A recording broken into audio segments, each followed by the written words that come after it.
nuclear in the medium term would probably account for no more than, say, 10% of Singapore's energy mix. Is that about the right ratio, or are you looking even higher? Or does it depend on the technology? That's right. It depends on the technology and also depends on the availability of other sources of energy.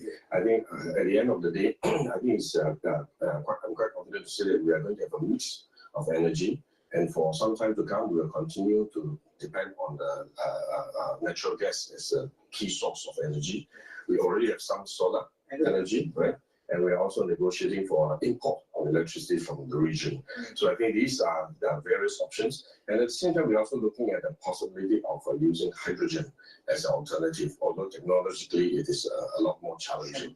Yes, and I think, but we have not ruled out any of these possibilities. Yeah, I mean, the post-Fukushima environment, Minister, it is controversial from a public perceptions point of view. So would this be a matter that you would put out to the public for their feedback in terms of a referendum, as we did with the casino? I think it's too premature to talk about a referendum or how we will go about doing it. It also depends on the technology, as I said, whether it's available, whether it is safe, and we want to make sure that whatever we implement in Singapore must be safe for us. And taking into account that our region is also announced their plan for nuclear energy. So I think we have to take all this into account in charting the way forward to meet our energy needs. I have to say, I mean, does this not, even at the beginning, is this not, it's a political challenge as well, is it not? Because whenever you talk about nuclear, a country going nuclear, neighbors become a little bit nervous, right? What are your intentions? Why, etc. That's going to be one challenge. And then down the line, if Singapore does decide that nuclear is an option in the energy mix, there's the whole issue of waste disposal as well, which is likely going to have to include regional cooperation. When you say? Yes, I think we will have to have a conversation with our regional partners.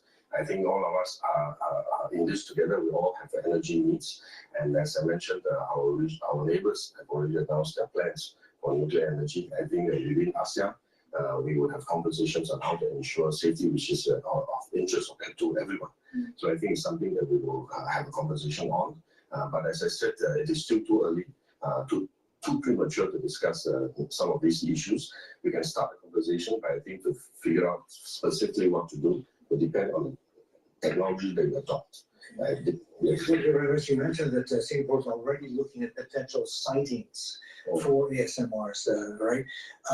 They don't take up as much space as conventional reactors, we know, right? But they do still take up space, and Singapore's land scarce. There's also a safety issue as well, and the need for a buffer zone, right? You don't want it too near to your people. Are you considering looking at the option of floating sites for ASMRs, which would take care of a couple issues, right? One, keeps it away from the people, and two, if you do need cooling, water's right there. That's a good idea. Of course, we have not ruled out any possibilities, but as I said, I think it's very premature. We're just, I think Prime Minister just announced that we are studying the potential deployment. Site selection is one of the steps that we will need to do when we decide to deploy the technology, nuclear energy. But it also depends on the technology, as I said. The site configuration will depend on the technology that you adopt. So I think it's too early to talk about the specific site selection. I'm just saying that this is one of the steps. First of all, if you're on a small island or small space, nuclear is a bad idea. Maybe if it was fusion, but we're talking fission reactors, bad idea. Black swan event, you can't control it. Please go to my store, the-studio-reykjavik.com, and help support my work by donating. You can donate through Stripe, PayPal, or buy me a coffee. You can be a paid member to my Patreon channel. It's through the donations and the paid members that allow me to make thousands of videos for free for you guys. None of my work is behind a paywall. So please go to my website, the-studio-reykjavik.com, donate on the homepage through Stripe, PayPal, or buy me a coffee. Share the links of the videos I do. And ask your social media to follow me. Follow me on all the channels. I have 7 channels. I have 4 channels on YouTube, Brighteon, Bitchute, and Rumble. Make sure that you subscribe to all my channels so you get notifications. You can also listen to my podcast on Apple Podcasts, Podomatic, and on my website, the-studio-reykjavik.com under broadcast. You can watch the live streams on live, and the audio podcasts are under radio, under broadcast radio. So that's a great way to, listen to my work and share the links. Another way is to purchase the products that I offer. I have ebooks, I have supplements. I also have created 2 classes. One module is about pulmonology. You get lots of PDFs and lots of videos for only $50 on pulmonology, and I have also built up a module on immunology. So you get lots of videos on immunology and lots of PDFs that you can download. You can watch the videos as many times as you want. Once you make the purchase, you get a unique password that allows you to log in to the coursework. So please help support my work by purchasing the products, donating, sharing the links, do whatever you can to help support my work. Every time I publish on YouTube, I do get subscribers. The subscriber count goes down, especially on the big channel. If I disappear, who's going to help you? All right. You think these celebrity docs are going to help you? I don't think so. So please help support my work, or I just go away. Either way, I don't really care. Please go to my store, the-studio-reykjavik.com, and get the structural nano silver soaps. I have 4 different types. I have the structural nano silver soap for charcoal tea tree and lemongrass, and 2 soaps that have the new packaging, peppermint, and the other soap is lavender. So please help support my work by getting the soaps, get a couple bars for your household, help to support the work that I do, and help to support your health. Make sure you use discount 5 and you get $5 off any order. Another great item that I have is the structural nano silver toothpaste. This is the best toothpaste that you can get. It has no fluoride, has the structural nano silver. What it'll do is it'll whiten your teeth, freshen your breath, reduce inflammation at the gum line, improve your gum line, and when you improve your oral cavity, you're reducing your chances of cardiovascular disease and you're reducing your chances of valvular disease. Please go to my store and get this great toothpaste. Very high quality. It's the best toothpaste that you're going to be able to buy. Yes, it's a little bit more expensive, but there's a reason for it, because it's the highest quality. In addition, help support my work. Get a few tubes of this toothpaste for your household. You're going to need it. Please go to my store, the-studio-reykjavik.com. All right. What I want to do is go to Fox News. They interviewed Newt Gingrich. Fox News contributor, there he is. So Newt, this thing is growing, this sort of pile of fraud and corruption. And I specifically honed in on the Social Security numbers. I don't know if you heard the riff, but people over 100, there's some people at 150 years of age who are getting Social Security. That all this, I mean, it's been calculated. These numbers will be reviewed. But 21 million, roughly 21 million people over 100 could cause $522 billion. $522 billion, 1/3 of actual Social Security spending, could be fraud zone. I say could be. I don't know that it is, but that's what some early reports are suggesting. And what do you make of this? Because this stuff has never been uncovered before. It's never been looked at before, and it's high time. Not only is there a money fraud with the whole Social Security with these people that are 200 years of age or 150 years of age or even 125 years of age.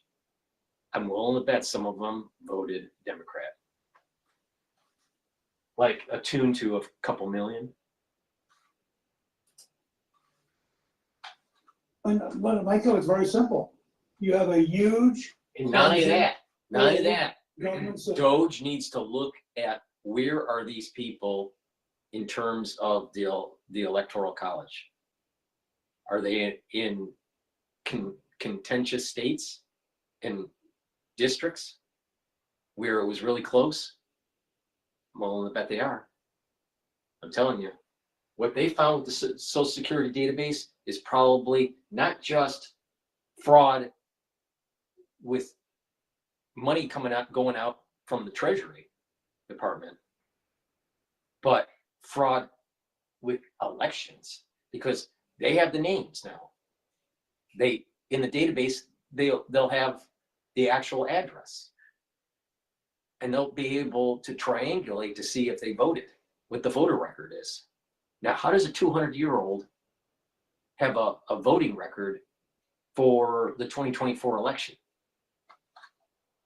They just caught the Democratic Party red-handed.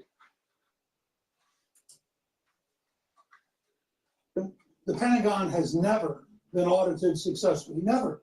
And yet it spends an enormous amount of money. Some of it's pure corruption, such as the $20 billion that was stolen from California unemployment, mostly by criminals in the California state prison using California computers. But much of it's just pure waste and incompetence. You know, when you learn that the system for offloading federal employees is in a mine near Pittsburgh and is totally manual, it has never been modernized. I think I have a very simple model. We ought to have "Make America Honest Again" as part of the slogan. So we want to make America great again. We want to make America healthy again. And we want to make America honest again. And if the House Republicans could understand how revolutionary this is, they would have an extraordinary amount of money to offset anything they want to do just by eliminating pure fraud. I mean, I'm happy to have a debate with any Democrat who wants to explain that we need to pay the crooks. I don't think we do. You know, we don't need to pay the crooks, and we'd like to have people live 150 years old, but I don't think many of them do. And it is amazing to me that Democrats and office holders, I mean, for example, go back to Social Security, and also let me add IRS. The heads of those agencies, both of them have finally resigned or forced to resign. They did everything they could to keep the DOGE team out of their agencies, where huge sums are involved. I mean, we're just scratching the tip of the iceberg here. But they did everything they can to keep them out. And they can't keep them out because they are federal employees. They have been appropriately vetted, as Caroline Levitt suggested in that news clip, and as lawyers have said time and time again. You can't keep them out. Why are they trying to keep them out? Why is it almost, I won't say the whole Democratic Party did, but so many of the activists in the Democratic Party, the left wing of the Democratic Party, which is the tail that always wags the dog, are doing everything they can to stop these DOGE audits of fraud and corruption. Now, how stupid is that? Why are they doing that? It's not stupid at all. They are a corrupt machine, desperate for the money. I mean, look what's happened with them just with USAID, where it turned out that the Agency for International Development was actually the agency for subsidizing left-wingers.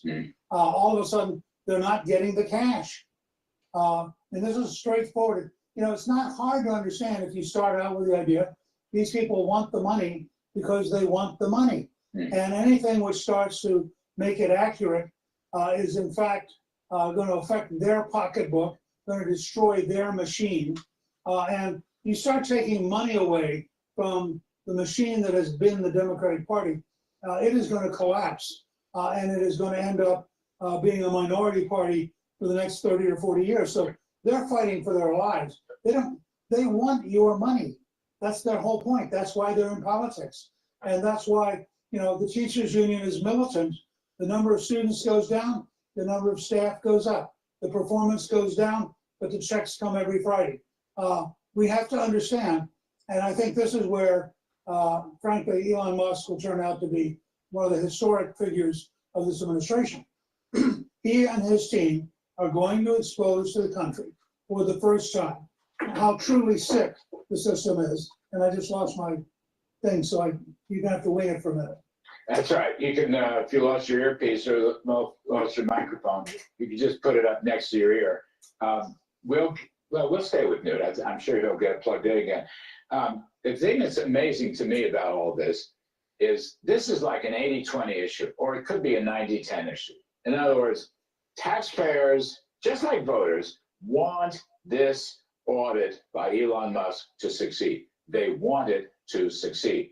And the Democrats are on the wrong side of this issue. The Democrats are on the 20% side of the issue. The Republicans, Mr. Trump, is on the 80%. I mean, Newt, I was just saying, that just to fill in, to vamp a little bit while you get reorganized, this is an 80-20 issue. This could be a 90-10 issue, for heaven's sakes. And once again, the Democrats are picking the 10 or the 20. How can they be so stupid? I mean, I know there's a vested interest here, but I don't see any Democrats. Now, I don't even see so-called moderate Democrats. There are still a few left.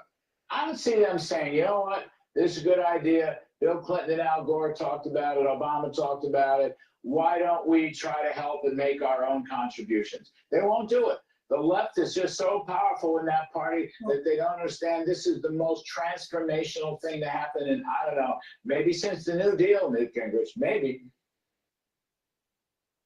No, I think clearly if Trump can pull this off, and if he can win the 2026 election for the House, this will be the end of the New Deal majority after a 90-year period. But two things. One, Rasmussen reported today that a majority of Americans are opposed to the judges interfering and pretending that they're the president. And I think that's going to become an issue that explodes. And the Democrats are going to find once again they're on the losing side. We have to remember there are two things going on here, Larry. One is just plain shock. Their world is coming apart. It's like watching Godzilla. They don't know what to do, but they know that they're rigid and they're opposed. The other is, and I cannot overstate this, enormous self-interest. These guys had a game. The lobbyist bureaucratic system paid off the politicians paid off the lobbyist bureaucratic system, and that was the modern Democratic Party. And that is being taken apart by Elon Musk and his team. And the country, when they learn how the enormous amount of corruption involved. Remember, I am the only speaker to have balanced the budget for 4 straight years in 100 years. And I can tell you, having done that, Elon Musk and his team, along with economic growth, tax cuts and deregulation, we could get back to a balanced budget much faster than people think. That's the thing. It's a great point. We're going to spend less, tax less, regulate less, and grow more. And that's a prescription for a balanced budget. Right. It's a prescription for prosperity. It's a prescription for a blue-collar boom. It's a prescription for fatter, middle, and lower income wallets. I mean, it's just a really good RX for whatever ails you. That's right. Unless, of course, you're a democratic machine and you no longer have the money. The Reserve Bank in New Zealand cuts rates by 50 basis points to 3.75% in line with expectations. So a lot of central banks have been cutting, even though I do not think the Federal Reserve should cut. We are tiptoeing with higher inflation, and cutting rates would make it worse. Yeah, boy, starve And now. some are going to actually learn, some will have to go out and go to work. Starve the beast. Starve the beast. The beast will be starved, and the interest groups will be starved with it. Anyway, Newt Gingrich, thank you very much. We appreciate your comments, as always. The market update right now is the S&P 500 futures trading at 6,154. So it's moving upward. That's good for equities. The pound USD is trading at 1.26. Natural gas futures, they're trading at 3.969. Gold is going down right now. The gold futures are at 2,947.9. Brent crude is trading at $75.81 a barrel. Copper futures are trading at 4.57. The Hang Seng hasn't opened up yet. It closed yesterday at 22,976. The Japanese Nikkei is trading at 39,208. All right. For the ones that are watching, we're streaming live streaming on Rumble and on YouTube. YouTube has the dashboard of the Asian market in real time. Please help support my work by sharing the links, asking your social media to follow me. I greatly appreciate it. Every time I post on YouTube, I lose subscribers because YouTube is suppressing reach. All right, for certain podcasters. I am not the only one this happens to, but please help support my work. If I go away, who are you going to listen to? I mean, really, it's as comprehensive as I am, especially about the crisis that we went through. You think that you're going to be okay with celebrity docs? I don't think so. Please go to my store, the-studio-reykjavik.com, and get the great structural nano silver soaps that I offer. I have new labeling for some of the soaps. I have the structural nano silver lavender and in peppermint in the new labeling. And in the old labeling, I have charcoal tea tree and lemongrass. Please get a couple bars for your household or a few bars for your household. Help support my work. These are very high quality structural nano silver soaps. Use discount 5 and you get $5 off any order. So please go to my store, the-studio-reykjavik.com. Help support my work by getting the products, using them, and improving your health. It's a win-win situation. All right, with that said, let's go to CNBC at the moment here. They're talking about the rate signal to more easing than they previously did, which is what we thought they will. That's the line that I'm sort of picking up on, and that sort of stands out to me here is this line saying that the committee has confidence to continue to lower rates. Interesting from two perspectives. One, I was listening to the folks over at ANZ this morning who were sort of saying that the RBNZ had taken a risk back in November to go, but not just that, it was to give such clear guidance over the summer in order to ease for that seasonal period, but then to give the guidance, as I said. But for them to come out and say that, particularly given what we saw from the RBA yesterday, which was the main communication hawkish and way more than expected in the market, what does that tell you about the confidence here, particularly given the dynamic between the domestic inflation picture, the stickiness that they've seen progress on, but then the tradable inflation picture, which looks so uncertain right now? Well, I mean, they did previously already signal that they're going to cut rates further, but obviously if they have increased confidence, that suggests that those forecasts that they previously had will probably materialize. And that's a key reason, I think, why the markets, why the currency is weakening. I mean, there's still some stickiness in New Zealand as well as in Australia on the domestic side, but it's a quite different environment because we are seeing a very weak economy. We are seeing a sharp rise in unemployment. So that stickiness is unlike the last, and we've already seen a sharp slowdown in unit labor cost growth. So it will come. Domestic price pressures will ease quite aggressive, quite rapidly over the next few quarters. Yeah, I just wanted to share with you the projections that you were asking for. They see the official cash rate at 3.45 in June of 25 from the previous 3.83 level. In March 2026, they see the official cash rate at 3.1%, which is a downward revision from the previous 3.43%. And I think long term, that seems to be the neutral the position, the terminal rate, so to speak, for the OCR, because they're projecting 3.1% for March 2028. So long term, 3.1% seems to be where they are headed with these rate cuts. Do you think with all the trade restrictions and what's happening with global trade right now, that the economy can recover domestically, whether the domestic fundamentals are enough with or an easing monetary cycle to help the economy recover from these levels? The economy will recover eventually. The question is how far and how fast. I mean, we're already in a deep hole. If you look at Yeah, the you got to remember, New Zealand and Australia's economy is heavily tied to China, and China's not doing too well economically.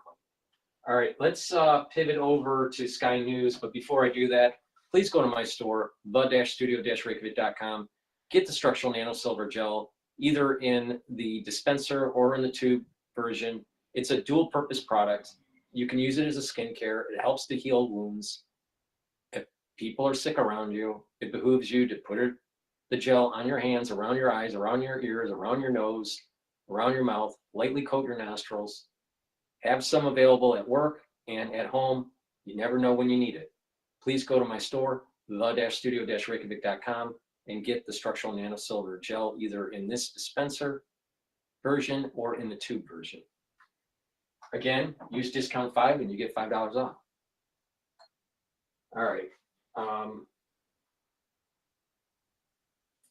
Let's play Sky News here. Departments how much they can spend for the next 3 years. I'm told unprotected departments have been asked to model spending cuts of up to 11% by the end of that period. Those making the decisions are finding them incredibly difficult. Defence spending is currently 2.3%. Getting it to 2.5 would mean spending another £6 billion a year by the end of this Parliament.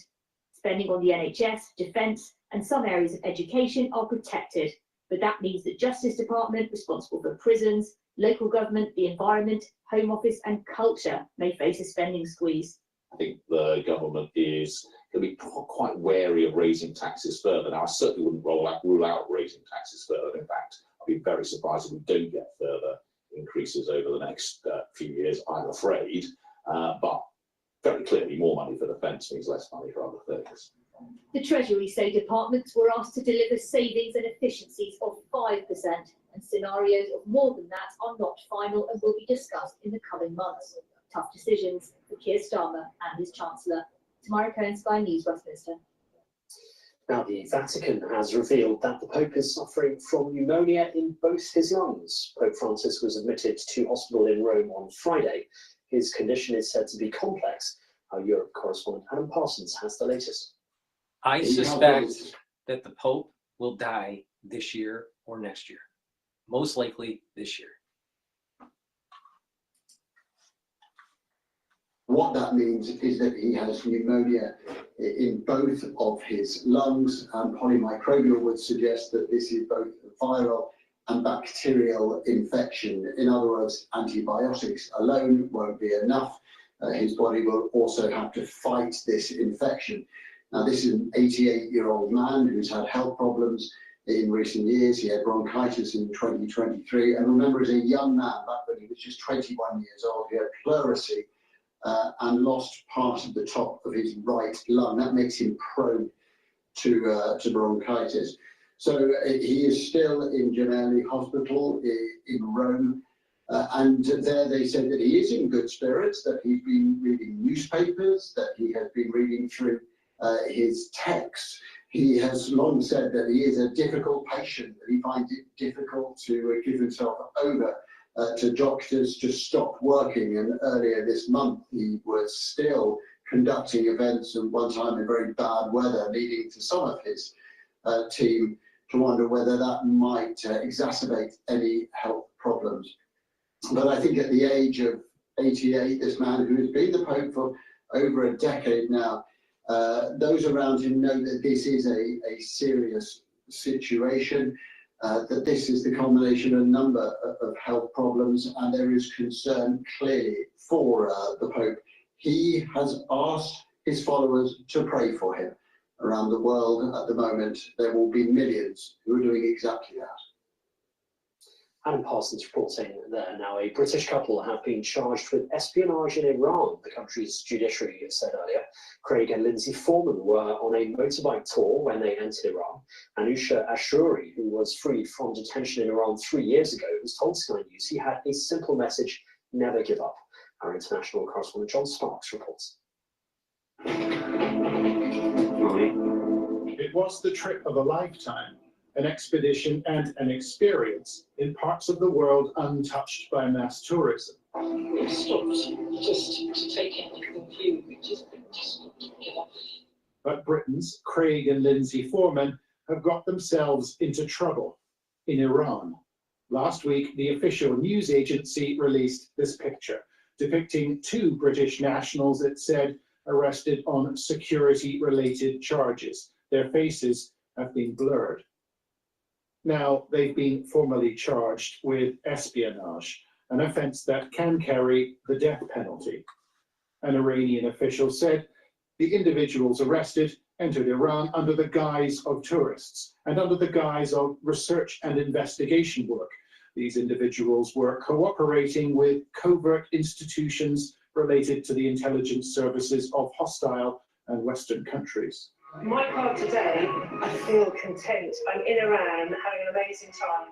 Their destination was Australia, with a mission to conduct academic research. Lindsay Foreman holds a Ph.D. in psychology and the belief that most people are good, she says.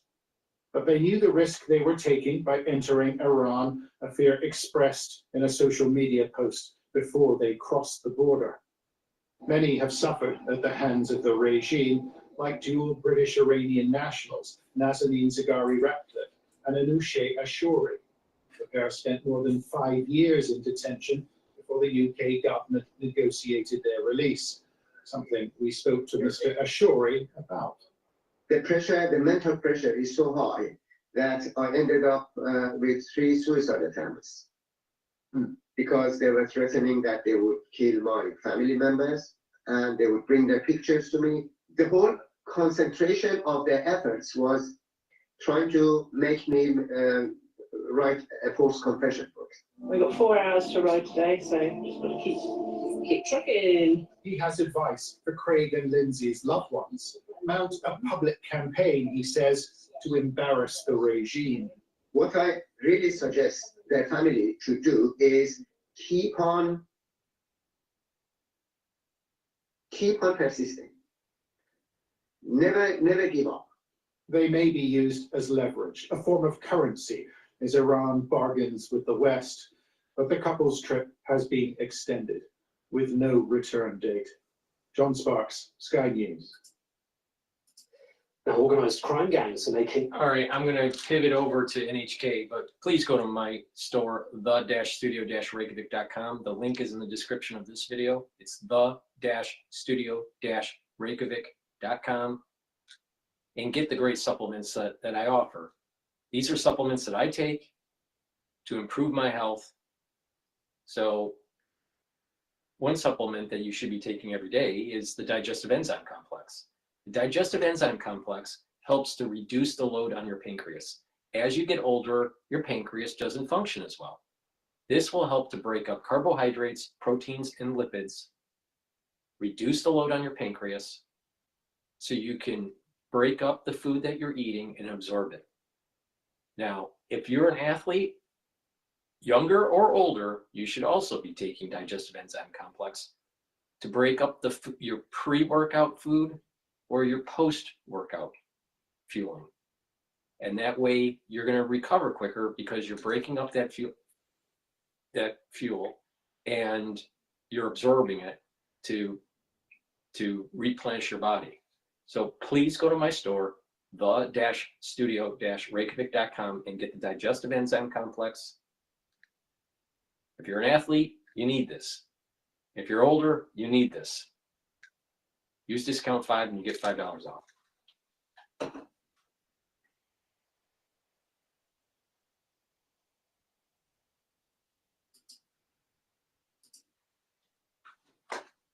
Within March.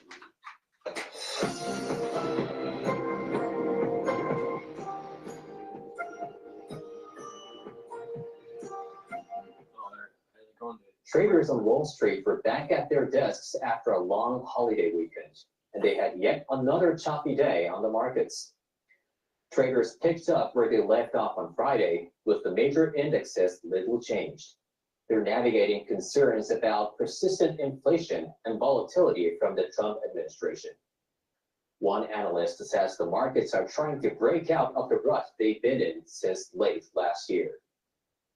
Residents of the state of Texas are seeing something they don't often see, even in the heart of winter. They're shivering through a blast of Arctic air with conditions below freezing. The low temperatures in many areas will shatter all-time records. Let's check the outlook in the U.S. and around the world in our 3-day global forecast. Yeah, this year in New York, it's extremely cold. And I do not remember it being this cold.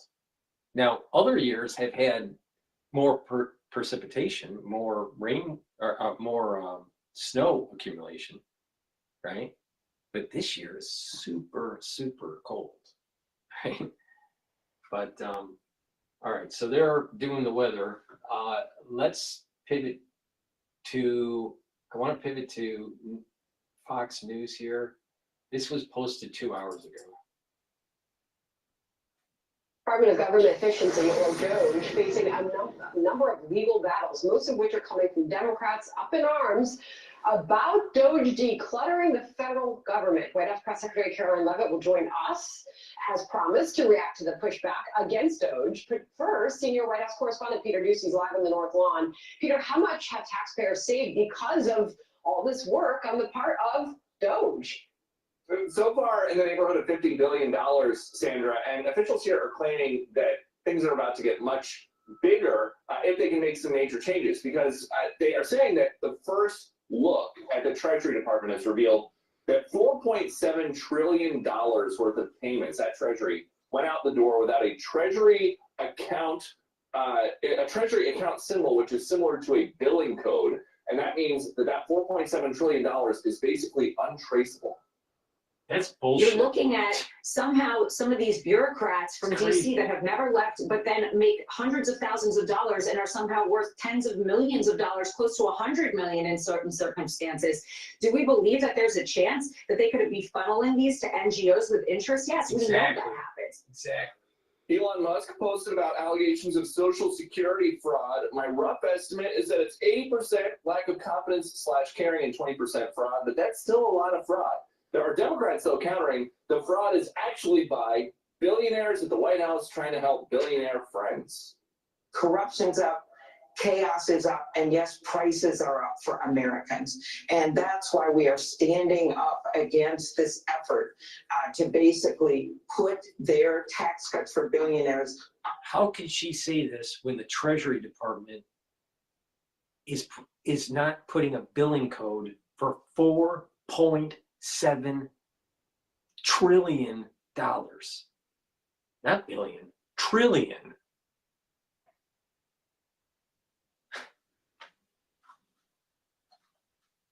You know what? Our debt is not 36 trillion. It's lower. What it is people are siphoning money from the Treasury. On the backs of working people, whether it's Social Security or whether it is prescription drugs or whether it is housing or child care.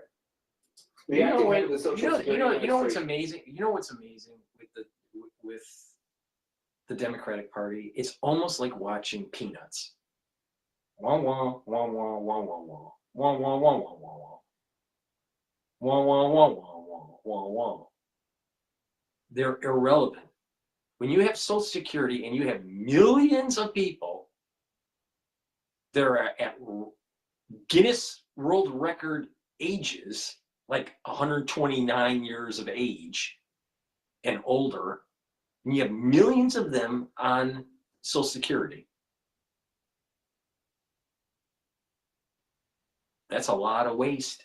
That's a lot of money being wasted away. There's a lot of money that not only is it money being wasted away because of Social Security going to people that are dead. Who's collecting the check? Who's cashing it?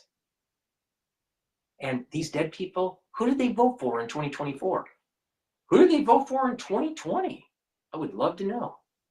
Where are these people at? What districts are they in? I'd like to know that too. When you dive into the details of the spreadsheet You know, you might find some really interesting things that happened in 2020 and 2024. That's just Social Security. Now, when the Treasury Department is issuing checks, and there's a total of $4.7 trillion that aren't accounted for, and it's hard to track it, where's it going? How could anyone that's running the Treasury Department get away with that? The Treasury Secretary, whoever was running the Treasury Department during these times of corruption, they all need to be investigated for criminal activity. All of them. That's including Yellen. It's crazy. 4.7 trillion. Is leaving after a disagreement with DOGE engineers about access to sensitive taxpayer information. She had been the acting SSA administrator since January 21st, one day into Trump's term. Sandra. All right, Peter Ducey live at the Let me White get House. this straight. Peter, thank You had Janet Yellen running the Treasury Department. She was a Treasury Secretary for Biden. She was also the head of the Federal Reserve right after Bernanke. So she knew a lot about the Federal Reserve, and she knew a lot about the Treasury Department, and she has this Ph.D. in economics. So she's seen, I would think, she knows mathematics, and she could probably read a chart. All right. And she famously said to Congress that inflation is transitory, which was a total misread of the data. But most likely she knew that it wasn't transitory, and she was just giving coverage of the Biden administration at the time. And the Federal Reserve screwed up with cutting rates in 2024. And now we have a little bout of inflation that they're blaming on Trump. Trump's policies haven't even been enacted yet when it comes to the economy. So eggs, they're more expensive not because of Trump, but because of Biden. For right now. But the point here is that under Secretary Yellen at the Treasury Department, why did she allow this to happen? How could she not know this? This is criminal. They need to prosecute Yellen like pronto.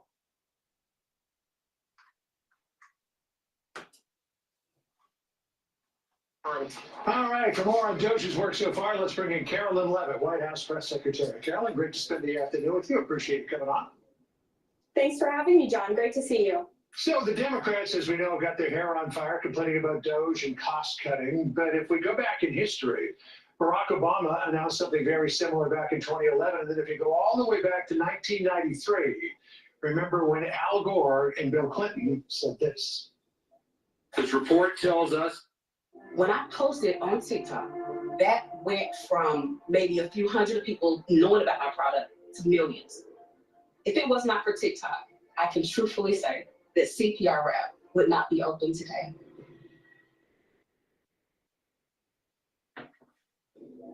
This report tells us how to cut waste, cut red tape, streamline the bureaucracy, change procurement rules, change the personnel rules, and create a government that works better and costs less.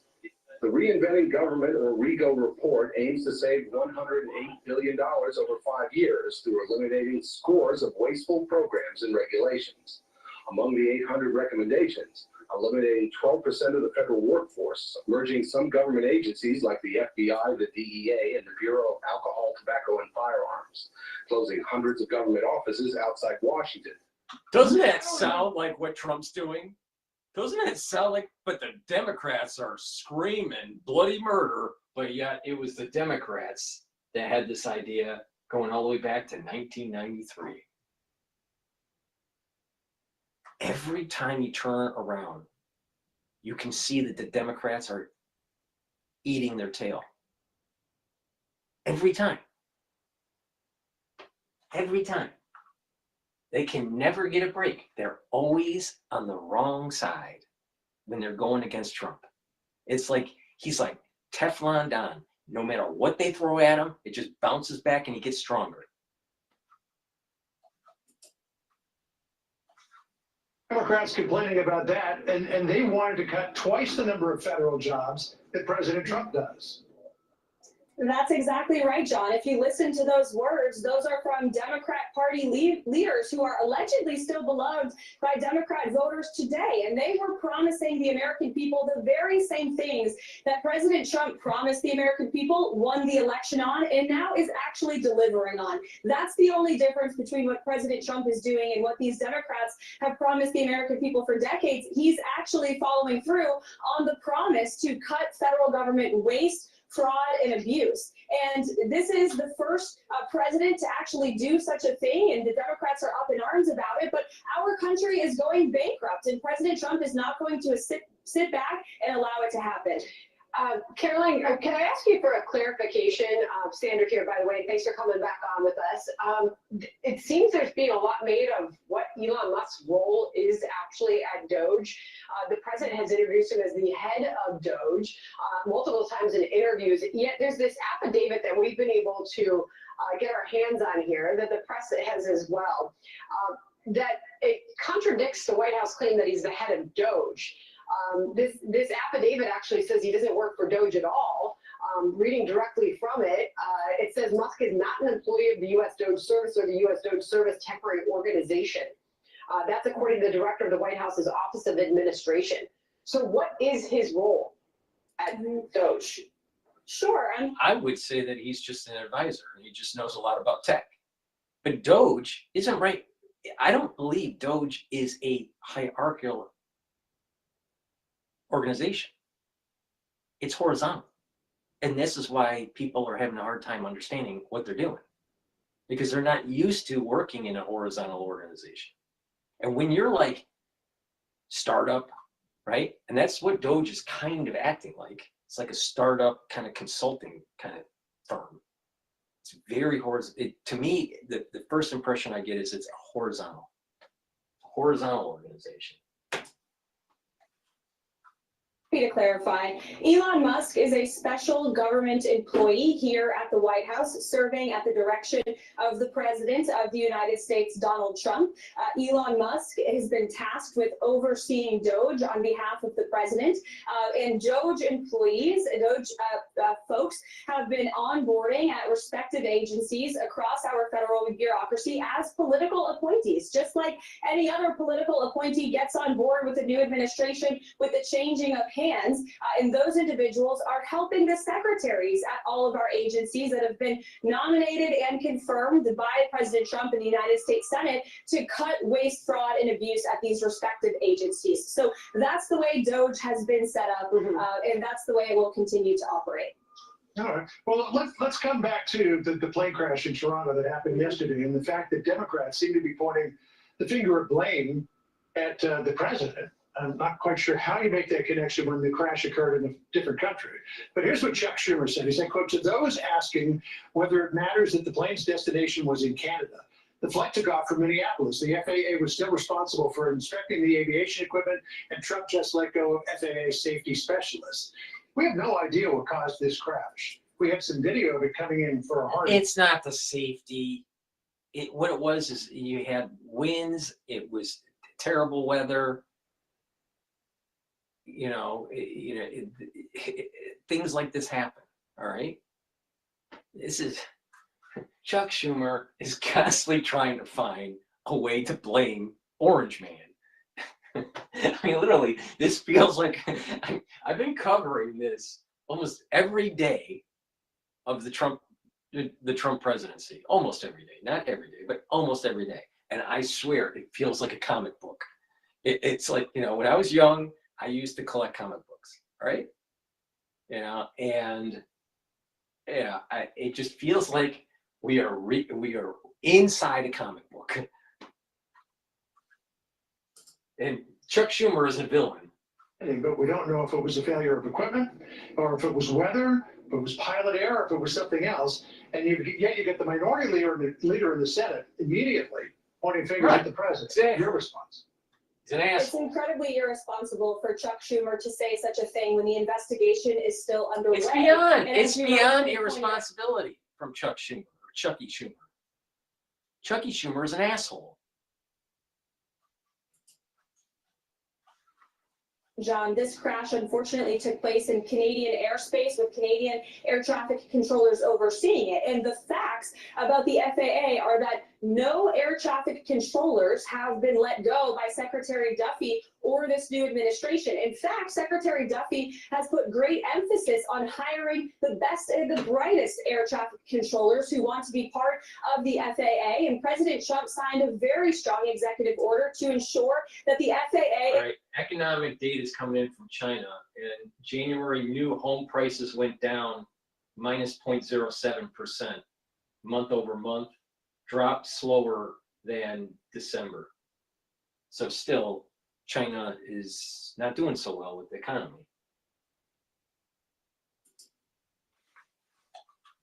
Federal government agencies are focused on merit and skill-based hiring. We want the best and the brightest, the most competent individuals in positions, especially of public safety at the FAA, the Department of Transportation, and all departments across this federal government, so we can best serve the American people. So while Secretary Buttigieg and the Biden administration sat on their hands when it came to aviation safety for 4 years, this administration is taking it seriously and is actively recruiting the best and the brightest to join this very important field. You know what the problem? You know what the problem with Buttigieg was? Instead of doing his job as transportation secretary, he was too busy breastfeeding his kid. Now, how does a male breastfeed a child?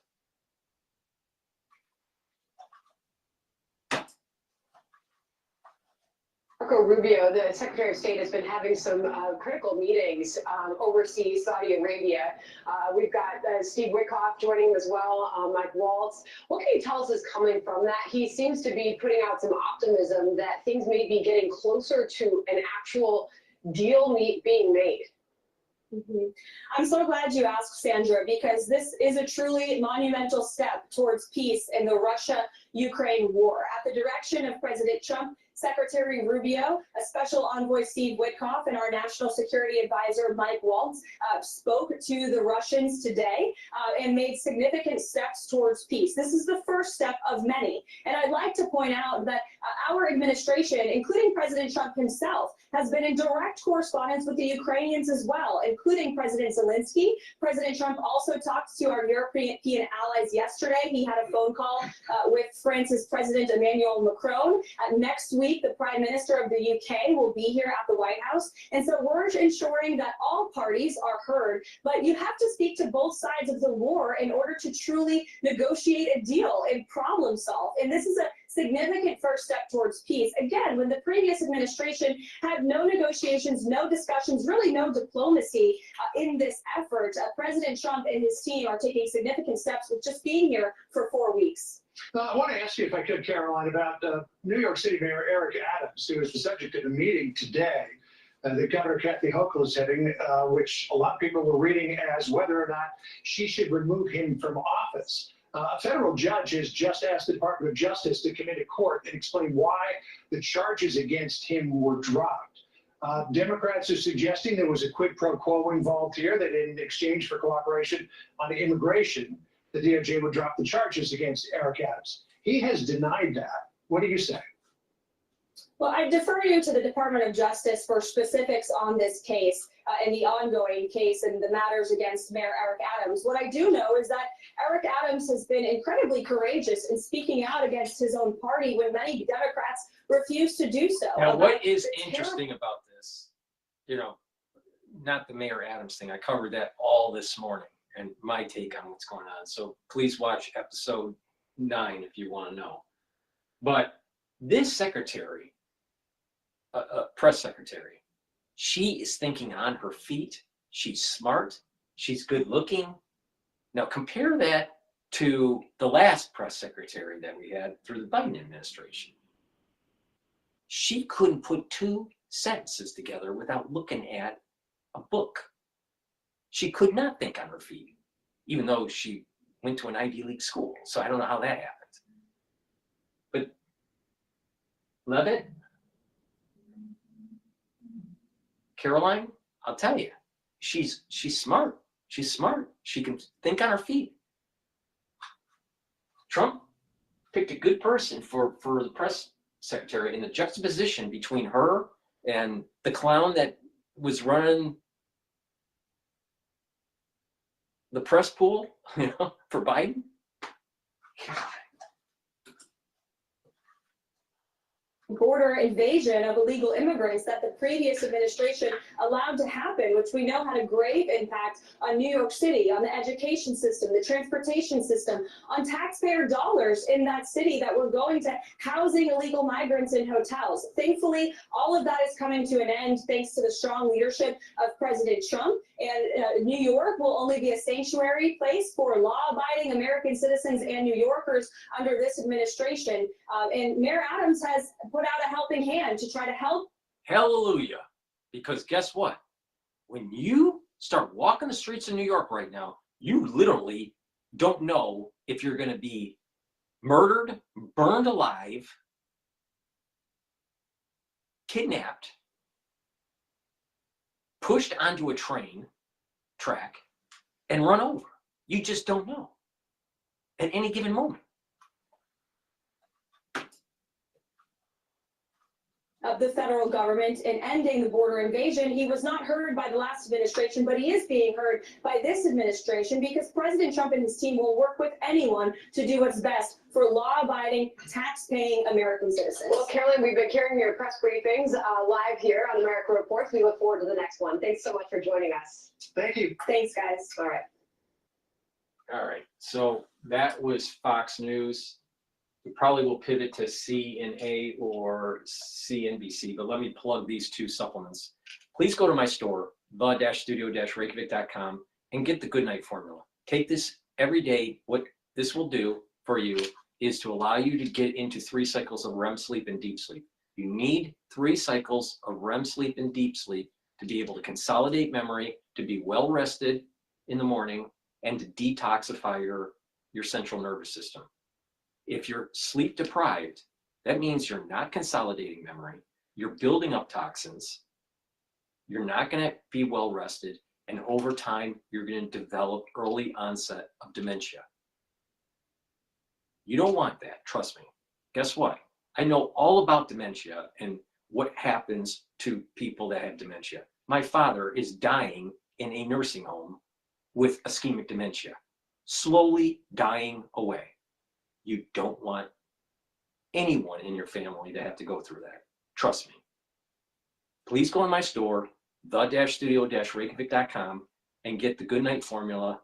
This has tryptophan, melatonin, GABA, and passion flower, and other ingredients that will allow you to have a natural, deep sleep. You'll be well rested. You're going to be in that in those REM cycles that are really important. Plus, when you have good restful sleep, your cortisol levels are going to be going down. That means you're reducing chronic stress. When you have high cortisol levels chronically, that's immunosuppressive. Your immune system gets weaker. Not only that, your cardiovascular system starts to age faster. You don't want that. Please go to my store, the-studio-reykjavik.com, and get the Goodnight Formula. Take it every day. Another thing you should be taking every day is a high-quality multivitamin. Now, this multivitamin is easy to digest. Now, multivitamins and minerals are cofactors for enzymatic activity. You have a bunch of enzymes in your cells. And those enzymes have a design function. And it needs cofactors to attach to that enzyme for it to have the right shape to be able to function properly. If you do not have those minerals and vitamins as cofactors, your enzymes are not going to work as well or at all. That means your cellular processes are subpar. And if your processes are subpar, that means your tissues are subpar. And if your tissues are subpar, then guess what? Your organ systems are not working as well. Your glands are not working as well. Your brain is not working as well. Please go to my store, the-studio-reykjavik.com, get this multivitamin, get the cofactors that you need for proper enzymatic activity. This is easy to digest. A lot of multivitamins are not easy to digest. Take this every day, add it to the stack that you normally take as a daily routine. Please go to my store, use discount 5 and get $5 off. I do everything in my power to tell you how to stack these things, these supplements, and get those price points to a reasonable level. Now, yes, they're more expensive than other places, but every single item on my store is extremely high quality. Every single item. You want to buy bullshit? You want to buy low quality? Or you want to buy a Ferrari? Now, guess what? People that have been watching me for like 5 years or more, why do you think I'm not aging? And no, I'm not a vampire. It's because the protocol works. The supplements are of a high quality, and by stacking it the way I'm telling you to stack it, gives you the highest efficacy. Just follow my lead and you'll get healthy. It's really simple. All right.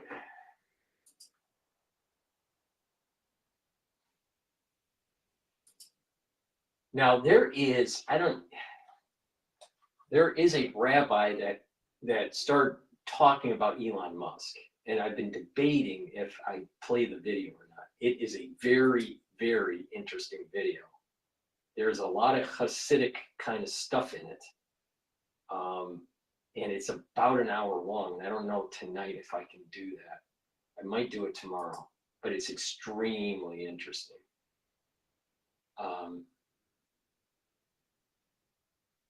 All right, this is CNN. This and Wolf Blitzer demonizing Orange Man here. We got to play this because where else are you going to hear great commentary about CNN? I mean CIA. Great. I want to bring in our chief national affairs correspondent, Jeff Zeleny. He's traveling with the president in Florida. So, Jeff, what exactly did President Trump say?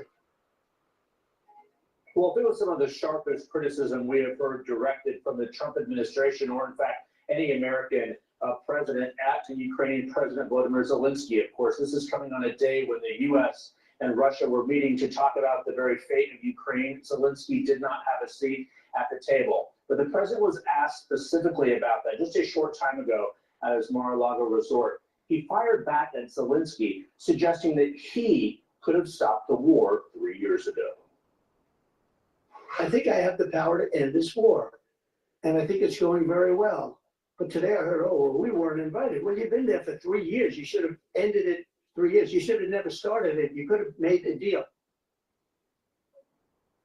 You could have made a deal. You should have never started, of course. Well, that is not just a misstatement of history, of course. Russia invaded Ukraine, as we all saw and witnessed 3 years ago, nearly to this date. But Russia also has the history of Ukraine. I mean, when during the first Trump administration, their incursion was spreading and growing. But the American president did not stop there. He went on to essentially belittle and question the authority of the Ukrainian president. He said his approval rating was at 4%. There is no evidence to back that up. The latest poll from a couple months or so ago was right around 50%. Never mind that, he also questioned his leadership and said that there should be new elections. Now, of course, there have not been elections in Ukraine because martial law was called because of the Russia invasion. But we'll take it all together here, as this is coming as peace talks are just dramatically intensifying between the U.S. and Russia, as we saw in Saudi Arabia. There's no question that you odd man out here, and Trump was very eager to fire back at Zelensky and certainly not defend it today, Wolf. Truly outrageous comments. Jeff Zeleny, thank you very much. Truly outrageous comments. Zelensky is a Euro whiner. He's afraid that Daddy Warbucks is stopping his payments. And the Colombia cocaine connection is going to be shut off. That's what Zelensky's worried about. And so now he has to go to the other Euroliners in the region, begging for $250 billion. Meanwhile, there's an awful lot of billions that he can't account for. At least 50 million is up his nose.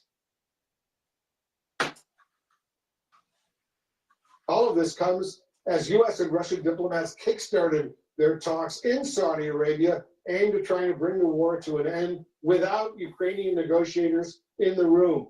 Our chief national security correspondent, Alex Marquardt, is joining us now from the Saudi capital of Riyadh. Now, do you think, when it comes to the superpowers of the world, do you think Ukraine is in the top 5? Do you think Ukraine's in the top 10? The top 20? The top 50? The top 100? What about the top 120? I bet they're not in the top 120. But the 3 superpowers in the world are the United States, Russia, and China. And that's all that matters. Not Ukraine. That's a fact.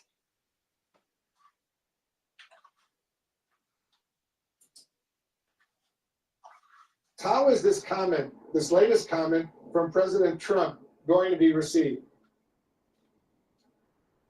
Well, this will strike at the deepest fears that the Ukrainians have of how President Trump views the conflict and who is responsible, and concerns over concessions to the Russians. The president here laying blame at the feet of Ukrainians. You know, he's going beyond the usual anti-Ukrainian talking points of the fact that this war has been dragging on for 3 years and cost the U.S. tens of billions of dollars, going beyond the Russian talking points that in fact, it was Ukraine who provoked this war by getting too close to NATO, too close to the EU, moving away from Russia, saying here very clearly that this was Ukraine's fault and that Ukraine started it. And Jeff Zeleny is absolutely right. We know that that is not true. We know that it was Russia who launched this war February 24th of 2022. They came in from the north, from the east, and from the south. And so there's no question about that. Where we go from here, it very much remains to be seen. He's essentially undercutting his negotiating team here in Riyadh, just striking statements from the American president that will further raise concerns about the concessions that many accuse the U.S. of giving to Russia at this point without getting anything in return. Wolf. Alex, what came from the talks between the U.S. and Russian diplomats in Riyadh, where you are, earlier today? And that's so one-sided what he said, because Trump is dealing with a lot more variables than Zelensky. Trump is thinking about actually de-escalating the nuclear armaments that China, Russia, and the United States have. Do you really want to continue on living under the Damocles since the 1950s? Don't you think that they're talking about those things? They have nothing to do with Ukraine, but it involves everyone in the world. See, the way CIA, positions themselves every time they talk about Trump is as if he's a stooge, or he doesn't know what he's doing, or he's incompetent, or there's corruption, or he's just going to give the store to Putin. What's the other side? Continue advancement of NATO eastward, leading us to World War III, so we can just wake up one day and see the whole fucking world on fire?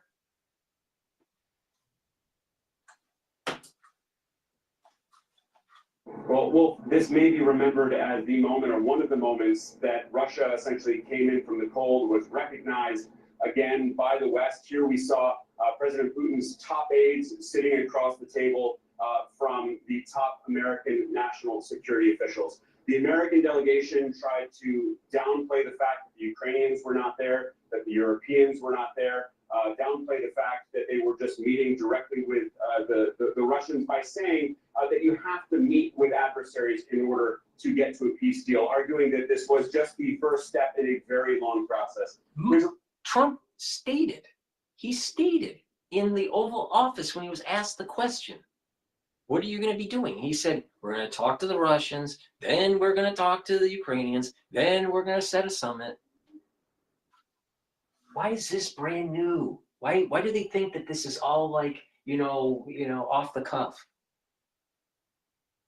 We're literally seeing one of the biggest moments in history where it could be as big or even bigger than the peace agreements between Reagan and Gorbachev. And CNN wants to shit all over that, demonize it. Oh, you know why?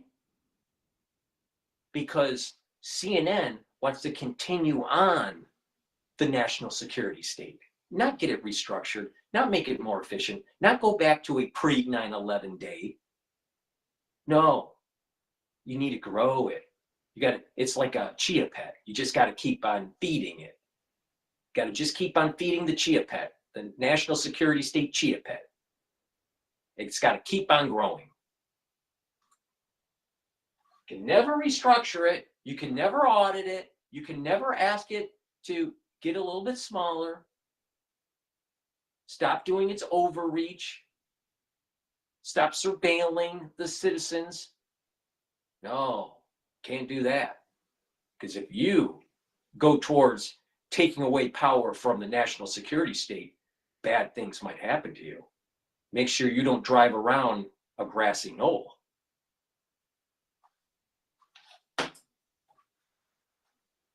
But what Secretary of State Marco Rubio had to say earlier today.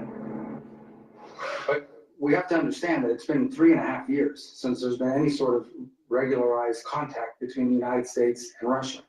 And in some cases, between any of the participants in this conflict and Russia.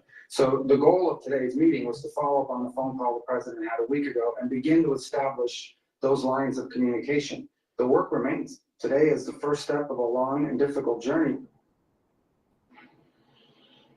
The long and difficult path. There were 4 things, according to Secretary Rubio, that the two sides agreed to. The first is to normalize embassy operations. Both the Moscow and Washington embassies from the two sides have essentially been gutted over the last few years. They want to send diplomats and intelligence officials back to their posts. And then specifically, Wolf, both sides are going to be naming a high-level delegation to continue with these Ukrainian negotiations. And then, very interesting, Wolf, they're looking past the end of this conflict, essentially offering Russia a carrot, saying there's an opportunity for historic economic and investment cooperation. So some really interesting points there. But again, Wolf, there is major concern here that the U.S. is giving concessions to the Russians. We heard President Trump just hours after these talks were out saying that U.S. If we decrease nuclear weapons around the world and de-escalate the chances of nuclear war, and it gave half of Ukraine away,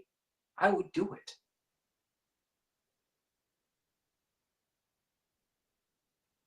I mean, come on. I mean, obviously, Ukraine can't win back the land that Russia took. They're in a stalemate. Both sides are exhausted. And if the United States pulls out in helping Ukraine, Ukraine's done. It's done. Because Daddy Warbucks said no more to the spoiled brat, AKA Zelensky.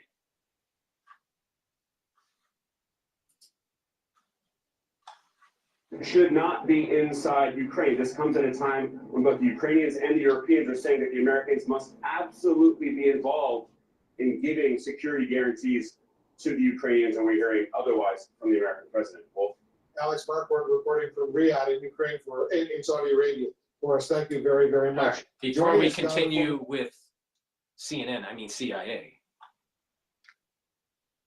please go to my store, the-studio-reykjavik.com. Get the vitamin B complex. This is a really important vitamin to take, especially when you get older. Why? The first 4 B vitamins helps the mitochondrial health, helps with the electron transport chain, so you're producing ATP. B vitamins helps with cellular metabolism, so your cells perform better. And B12 helps to protect your neurons. When you get older, you need to protect your neurons, or you're going to have gait issues. You're going to have memory issues. You're going to start tremoring. You're going to have symptoms that are very similar to Parkinson's or Lewy body disease. You don't want that. Have you seen patients where, you know, they have Parkinson's or they have Parkinsonian disorders? It's really sad. If you see someone that, you know, lost their memory, they have dementia or Alzheimer's, it's really sad. There's no real treatment for it. You can sort of manage their disease state, but they're going to go downhill. Doesn't it behoove you to like be as healthy as you can be when you're younger? Please go to my store, the-studio-reykjavik.com, get the vitamin B complex, take it every day, protect your neurons, and improve your cellular metabolism, boost up your energy levels. And don't be a wolf blitzer from CIA. Deputy Secretary of State Wendy Sherman and CNN contributor Jill Doherty, former CNN Moscow bureau chief. Wendy, let me start with you. What's your reaction, first of all, to President Trump today falsely claiming that Ukraine started this war with Russia? Well, Wolf, I think you, Jeff, Alex. I don't know if Ukraine started it, but you know, but I wouldn't be surprised that Trump just threw that into the press pool just to see how the piranhas will, you know, eat that up. That it was outrageous. It is actually so far, and I think Jill, who knows Moscow and Putin quite well, all this administration has done so far is given carrots to Russia, and today the president. You know what? You know, sitting back and thinking about how Trump works, because he thinks like a New Yorker, right? And he's a chaotic person. He was born under the stars of chaos, all right? And you don't get that wealthy without being smart and having some sort of divine blessing, all right? So, and go through all the lawfare that happened, and it bounced off of him, and he became president for the second time. It would never happen unless he was blessed. So in Trump's little way, he's basically saying that Ukraine and NATO, this NATO expansionism, this wanting to be part of NATO and wanting to, you know, to be integrated under the NATO umbrella, scared Russia. Now, Russia knows, and there needs to be a buffer zone. And that natural buffer zone is Ukraine. But the NATO alliance and Ukraine wanting to integrate with NATO scared Russia. That's where Trump is going with this. So the bigger question is, why didn't the Western alliance kept on pushing forward with NATO over the multiple decades and multiple administrations instead of integrating Russia into the economic sphere of the Western alliance? Knowing one day that the flash pan of World War III will be in Taiwan, and that we're going to need Russia as an ally. Let's see what they say. Put sticks on President Zelensky and Ukraine, when in fact, as you all have said quite accurately, it was Vladimir Putin who horrifically, illegally invaded a sovereign territory and set off this horror show. As you know, Wolf, on January 10th, I led a delegation from the United States to meet with the Russians as a last-ditch effort, even knowing from intelligence that Putin had made the decision to invade because he believes Ukraine belongs to Russia.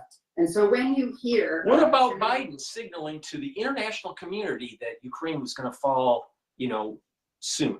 Now, obviously they didn't. And Russia's army was actually weaker than probably the US military ever game theoried and simulated. That was a shock. But Biden rolled the tape back. Biden signaled that most likely Putin was going to take a big chunk, not what he took, but more of Ukraine. And that it was going to go fast. The problem was the military was inept, the Russian military. And I remember this very well because I covered it on Vaca Wars, which was one of my series that I did when this I all found some web started. results. I can show them if you ask again from your iPhone. I said series.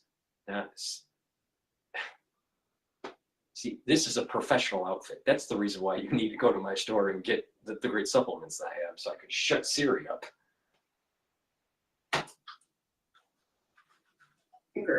Say today that he believes that you can't trust Putin. He is actually echoing something that then Senator Rubio said a couple of years ago when he said Putin was a liar and you couldn't trust him. So the fact that the administration has begun with Russia, has given them embassy normalization, saying NATO, Ukraine can't get into NATO, saying that in fact no troops from countries who are part of NATO can ever be there as peacekeepers, said by Lavrov today. The administration saying it may take troops out of the Baltics, saying that Zelensky and the European Union can't be at this meeting. All of this is give-me's to Russia. Give me, this is amazing. You're talking about people that are crafting international policy with the United States stance against Russia, all right? They're not give-me's to Putin. It's de-escalating World War III. It's actually opening up a huge opportunity to normalize relations with Russia. Putin's getting older. He's not going to do another war in Ukraine. He's too old. And the country's exhausted from it. It's their Vietnam. All right? It's just that, it took, about 2 years, not 10. But the thing is, they are exhausted. And it opens up the opportunity to normalize relations with the United States. And if you start to push back the expansionism of NATO, there's a lot of positive externalities that happen with that. One, the United States doesn't have to fund so much of it. The Europeans start thinking about their own security spending, making sure that they meet their spending requirements for NATO. But also, that whole European Union needs to start thinking like a federal government, not just a monetary union. It's a hodgepodge. They have 450 million people, but they're all discombobulated. So they're running around like a bunch of retards. Now, the problem here is that the United States has a very high probability of going to war with the CCP, because they're going to check the hegemonic power of the United States Navy. So it behooves us to align ourselves with Russia. Russia needs money. They need money. They need to be integrated back into the G8. And when they do that, and there's normalization, then the next president that comes online with Russia Federation is more aligned with Washington, especially when we need them when we fight China. Putin is not that healthy. Now, he's a lot healthier than Biden. Most likely Putin will live longer than Zelensky, but that's for a different reason. But the thing is that Putin he's at an age where he's not going to be doing this again. He's going to use the time left to try to off-ramp, save his own skin, right? And reboot the economy in Russia, and eventually that will be passed on to someone else in the next election. When that election is, I'm not sure. I think he probably would be about 76 or maybe 78. I'm not sure if they have 6-year elections or 4-year election. I don't know. But the thing is that he's getting older. He's not going to be doing this again. That's a key point. Now,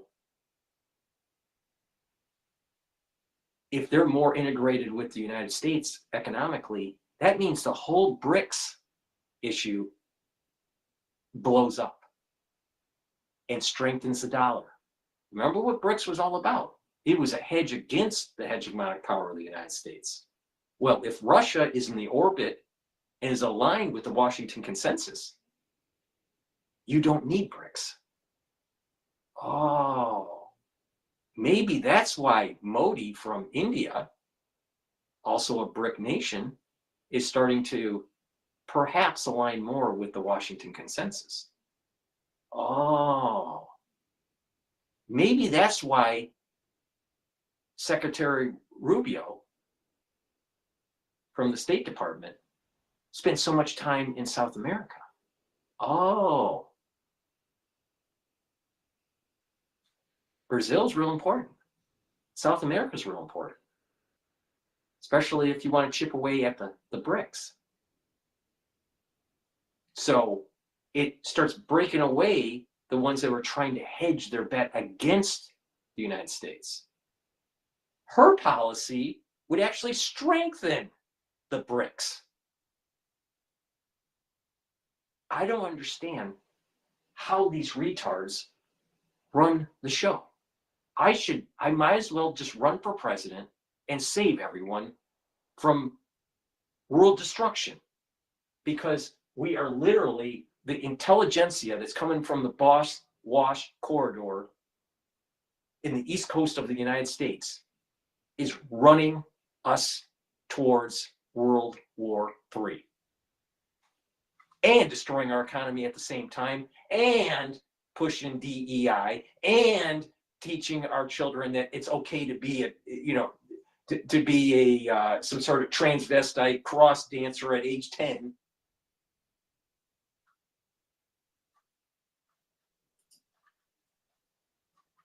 Very difficult for President Zelensky. He is trying to humiliate and bedevil Zelensky to take away his confidence.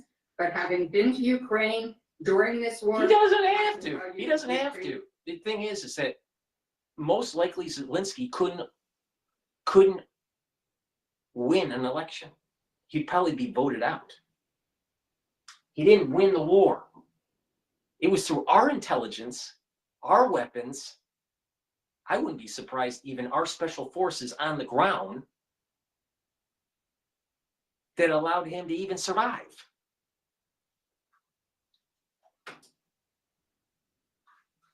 Are resilient, they are tough, and they will not back down to a just and durable peace. Jill, let me play that little clip. This is Senator Roger Wicker. He's the chairman of the Senate. Just durable peace, as long as NATO can keep on expanding all the way to Moscow. Services Committee speaking earlier today. Listen to this.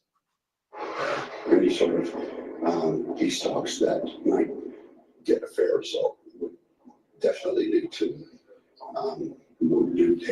have the Ukrainians at the table. Do you think that Putin can be trusted in these negotiations? No.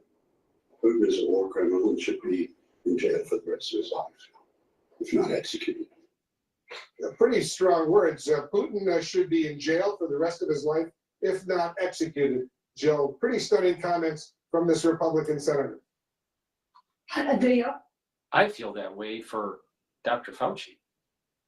Oh, by the way, my mother died during the Omicron wave from COVID in a nursing home. It was pretty horrific. And believe me, I will never forget that.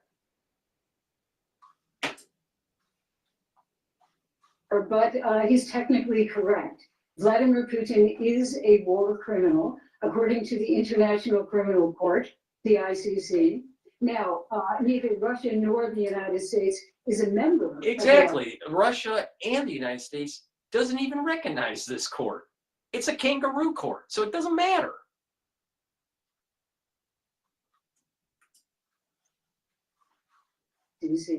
But technically there is a warrant for the arrest of Vladimir Putin. So I think the senator is absolutely correct.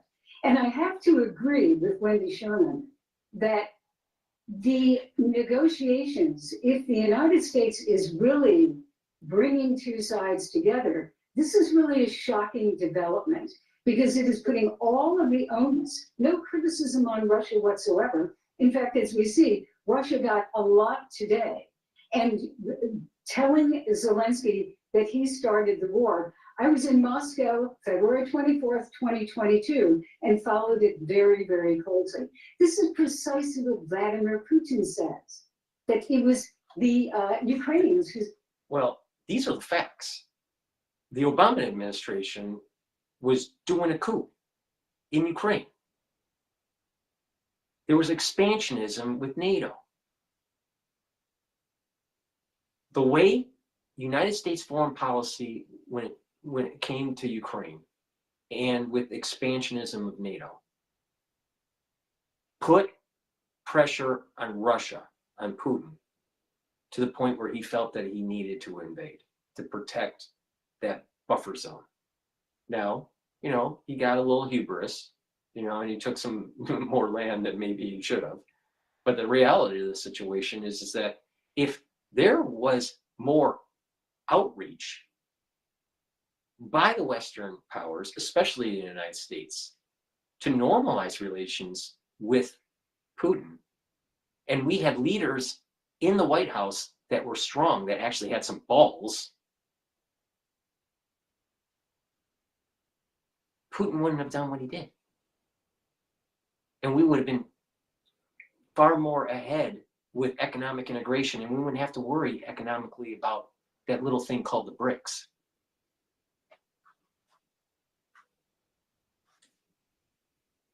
So yeah, the United States, NATO, Ukraine, our foreign policy, we set this in motion. We're the ones that pushed Putin towards having to put some force and gain some ground. The United States, right after the fall of the Berlin Wall, strategically messed up the post-Cold War strategy. Because shortly after, what did the United States do? We went to war with Iraq. Remember Desert Storm and Kuwait and all that? And our military prowess was shown on display on CNN. And everyone was shocked on how advanced and how fast and how lethal our military was back then. Russia wasn't. The Chinese weren't. Nobody was. And we became hubris. And once we became hubris, it set in motion a person like Putin. So the real problem was the hubris going all the way back to George Bush Sr. People need to learn their history instead of just being selective.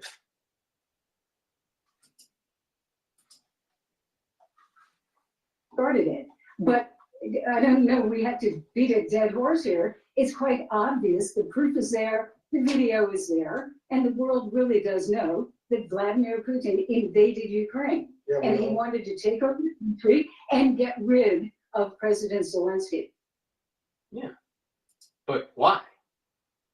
And he mentioned why when Tucker interviewed him.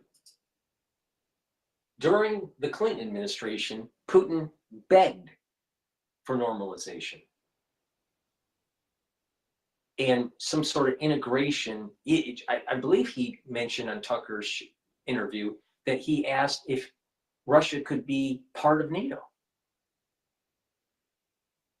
And Clinton said, that's a great idea. But why not?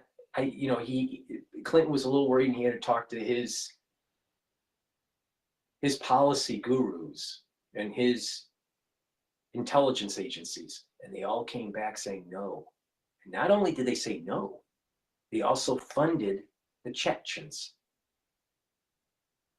CIA, all those problems that Russia was having? That was a CIA operation. Now, this is coming right out of Putin's mouth when he's being interviewed by Tucker. So we kept on poking the bear, not just on the Eastern Front with the expansion of NATO, but also on the Southern Front with CIA operations. All right. Please go to my store, the-studio-reykjavik.com, and get the lignans. Lignans is a powder. It brings down inflammation and is also an antioxidant, so it's going to soak up free radicals. That's going to help with your endocrine system and your immune system. When you stack this with D3 and K2, lignans is great for your cardiovascular health because it's bringing down inflammation, right?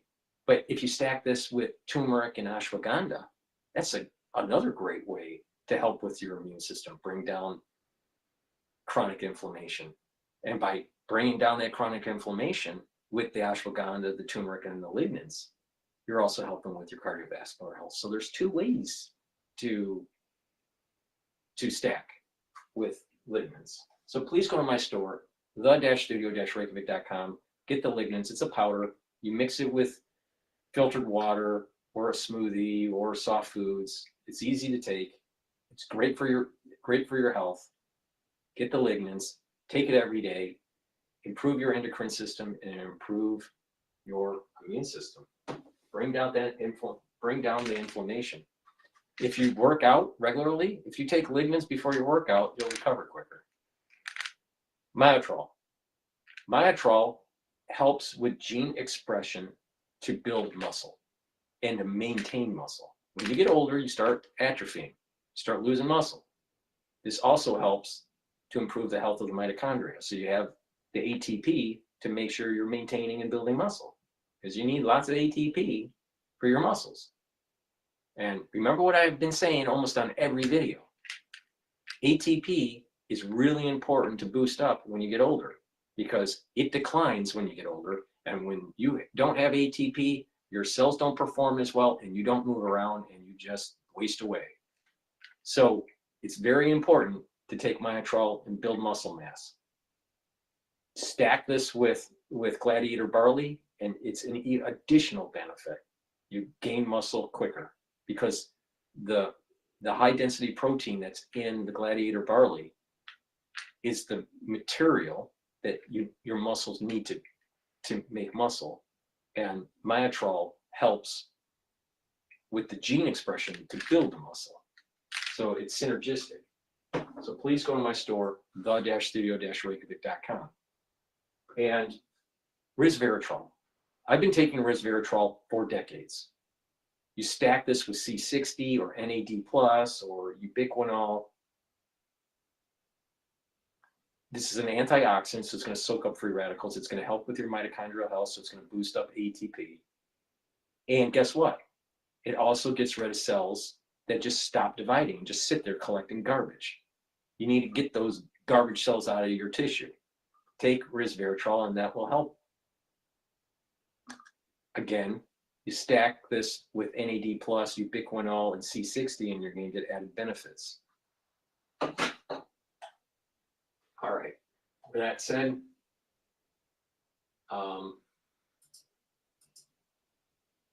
yeah, I don't think their CNA, their segment isn't that interesting at the moment.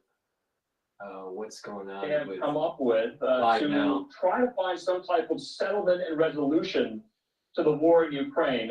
Fox News' Rebecca Castor had a look at what came out of the talks, if anything. Let's watch.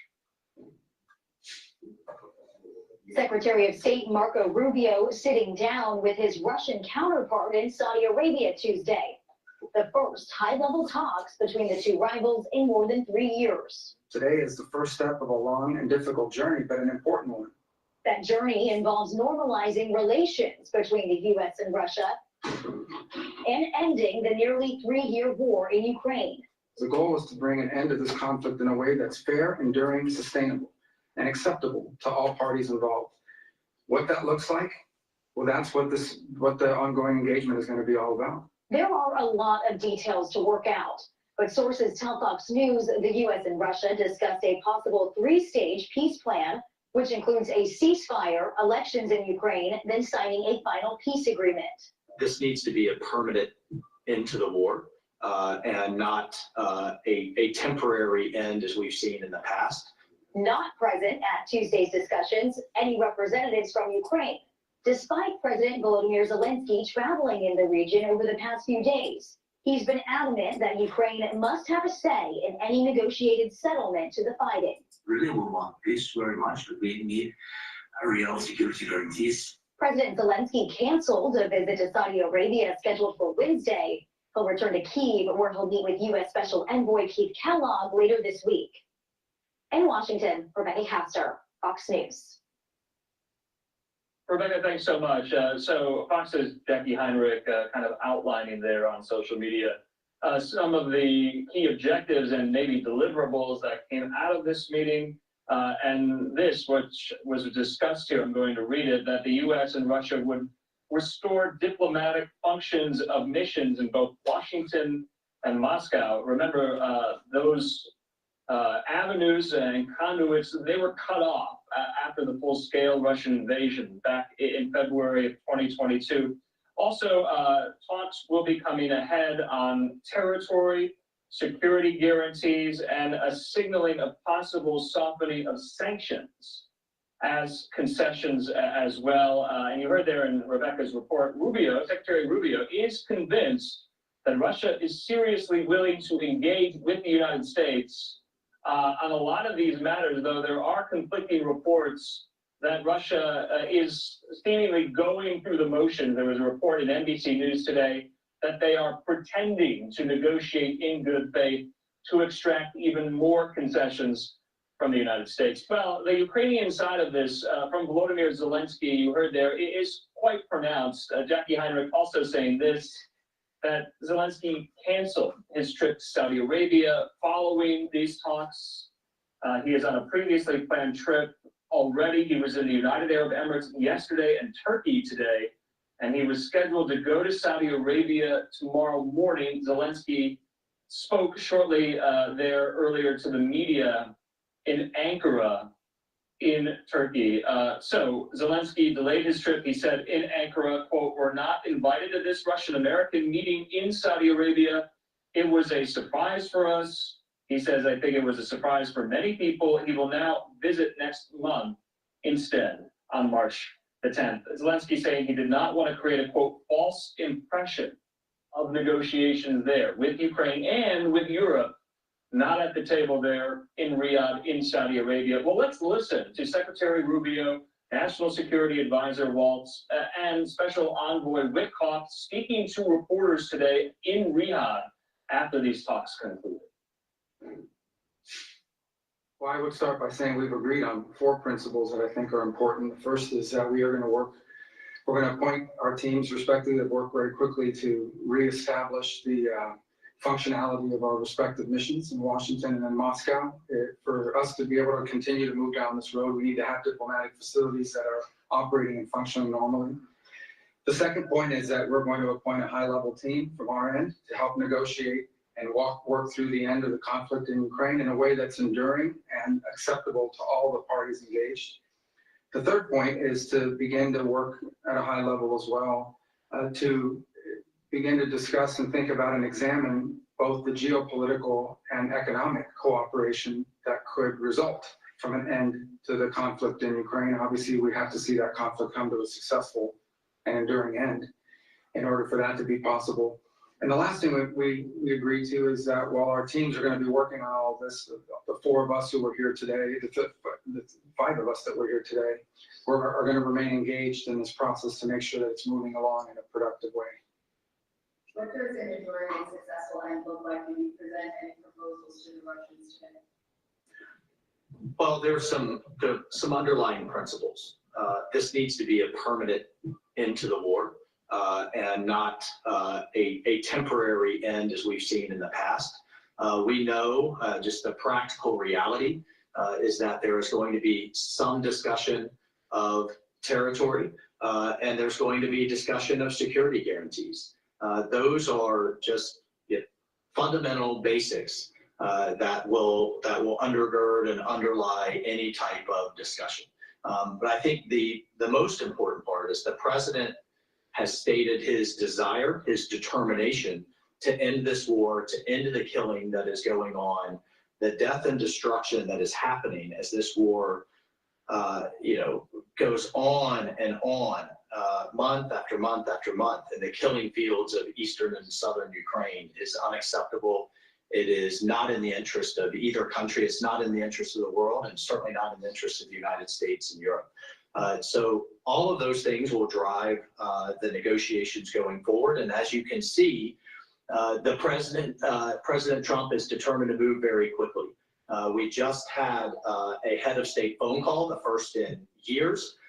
And here we are less than a week later at the highest level of the US and Russian government. And we expect to continue to drive that pace to not only end the war, but then to unlock what could be very productive and stabilizing relationships going forward. You mentioned territories. Is it acceptable to the U.S. for Russia to retain any territory that is annexed since the beginning of the war? Well, I think those are things that those are to be discussed, and those are things that will start and do the tough work ahead. But the important thing is that we've started that process.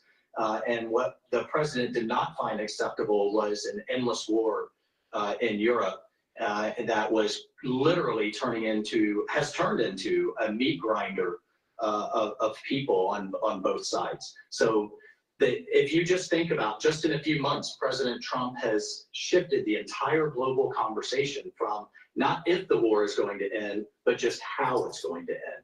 And only President Trump can do that.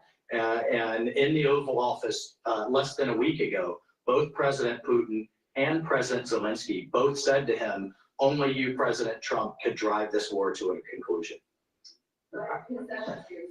Well, again, we're not going to pre-negotiate an end to this conflict.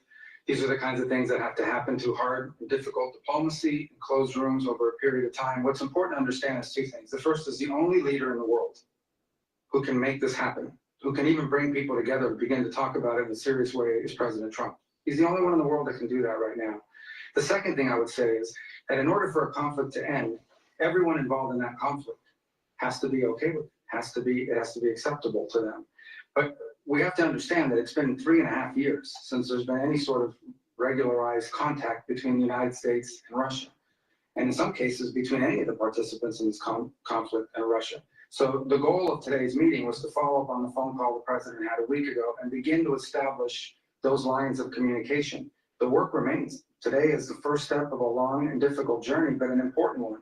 And President Trump is committed to bringing an end to this conflict. And as he said when he campaigned for president, and he wants it to end in a way that's fair. He wants it to end in a way that's sustainable and enduring, not that leads to another conflict in 2 to 3 years. That's not going to be easy to achieve, but he's the only one in the world that can begin that process. Donald Trump is the only leader in the world that. All right. I want to go to News Nation and their take on elections with Ukraine. Please go to my store, the-studio-reykjavik.com. The link is in the description of this video and all my videos. Get the NAD+. It boosts up your energy levels. It helps to repair DNA damage, including mitochondrial DNA. And NAD+ helps to protect your neurons. Please go to my store, the-studio-reykjavik.com. Get the NAD+, stack it with resveratrol, C60, ubiquinol. That's a great stack. use discount 5 and you get $5 off. Vitamin K2, it helps with your bone health, but also your cardiovascular health. Stack it with D3, it's a great stack. Please go to my store, the-studio-reykjavik.com, get the vitamin K2. This is the MK7 molecule. Ubiquinol. Ubiquinol is the most bioavailable form of CoQ10 that you can buy. Let me repeat that. Most people that take CoQ10 are not taking ubiquinol. They're taking the low bioavailable version. Go to my store and get the most bioavailable CoQ10 that you can get. It's called ubiquinol. Now, this will soak up free radicals because it's an antioxidant. It's going to help with your mitochondrial health, so you're going to improve your energy levels, and it's going to protect your neurons. You should be taking ubiquinol every day if you're 40 years of age or older. Why? Because you need to protect your neurons. Why? Because you don't want neurodegeneration. All right, let's go to News Nation here. Ambassador to Ukraine under President George W. Bush. He's now Senior Director of the Atlantic Council's Eurasia Center. Ambassador, great to have you here. Want to get your reaction to the remarks we just heard from the spokesman for President Trump, that there's a big ocean in between the United States and Europe, and that this is sort of a conflict in their backyard. Harrison Field is obviously a very smart and articulate man. I'm not sure he's a great geopolitician who knows a lot about international relations. It's true that there is an ocean between the United States and Europe. It's also true that 2 world wars started in Europe, and there have been no world wars since the end of World War II because the United States established NATO and oversaw security in Europe, which was very much in American interest. That fact hasn't changed. It's also true, as you pointed out, that Moscow began this war. It's a war of aggression, a war in which they kidnapped 20,000 Ukrainian children, committed massive war crimes. And in order to have an effective peace, it's important for the United States to recognize this. So you think it's important that somehow Russia be made to acknowledge or pay a price for that? I think that President Trump and his team have outlined a policy that could achieve a sustainable peace if they pursue it properly. I don't think we necessarily need to, in a peace negotiation, to have Russia admit all the awful things it did. Although I do think that if Russia were to make a deal which kept a sustainable peace and didn't admit the awful things it did, we would have to treat it, a country, as still very dangerous. So Ukraine is insisting, as recently as this afternoon, President Zelensky insisted that the U.S. enforce any ceasefire. And the Trump administration says that it'll be up to the Europeans to enforce any ceasefire. And today the Russians said they don't want anyone from NATO in Ukraine enforcing the ceasefire. I mean... Correct. President Trump laid out 4 things, or he and his team laid out 4 things that they would like to see to get a quick, sustainable peace. For Ukraine, that would mean compromise on territory and a moratorium on NATO membership for at least 20 years, maybe longer. For the Russians, it means they have to accept Ukraine would be armed to the teeth to deter future Russian aggression, and you'd have the European peace enforcers in between Russian and Ukrainian forces. The Ukrainians have expressed a willingness to compromise. The Russians reject those 2 things. We've seen no Russian willingness to compromise. So the Russians haven't given up anything as of yet. That's correct. And so I think President Trump recognized that a few weeks ago when he called Putin the obstacle to peace. And he talked about perhaps having to put some screws on the Russians. Well, he's not calling him an obstacle to peace now. Right, but we know he'll say one thing today and another thing tomorrow without necessarily changing his mind. And if you go back and look at the way he conducted negotiations with Kim Jong-il in North Korea in the first term, he would also say nice things about him before he walked away from a deal because he realized Kim was not going to give him what he needed. Right now, the Russians are showing no indication that they're going to give the conditions necessary to create a sustainable peace. Maybe they'll change their mind if they believe that Trump has steel and is going to put some cost on them for not being able to compromise. So I want to ask you about something that Trump said this afternoon twice in his press conference about this whole deal. He said several times that there need to be elections in Ukraine and repeated twice that Zelensky has a 4% approval rating. I don't know where he's getting that number. The latest poll shows Zelensky has a 52% of Ukrainian support. Now, this is down dramatically for sure, but it's hovering right under Trump's own approval rating. What's going on here? Why is Trump calling for elections in Ukraine? I can't speak for that. What I do know is that virtually all of Ukraine, including all the opposition party leaders, civil society activists believe elections would be very dangerous for Ukraine right now because they're at war and they have to get soldiers to vote. How do you get the Ukrainians who left the country to vote? And the international election experts say it would be foolish to have elections right now. Thanks so much for watching. Go to joinnn.com to find News Nation on your television provider. And don't forget to click the... Alrighty. Please go to my store, the-studio-reykjavik.com, to get the great supplements that I offer to help improve your health and wellness. It's a holistic approach. If you follow what I do, all right, this is not just something I say for you to do. This is what I do, all right? And you stack it certain ways based on your affordability, and you're going to see huge benefits in your health, all right? One very important supplement to take is C60.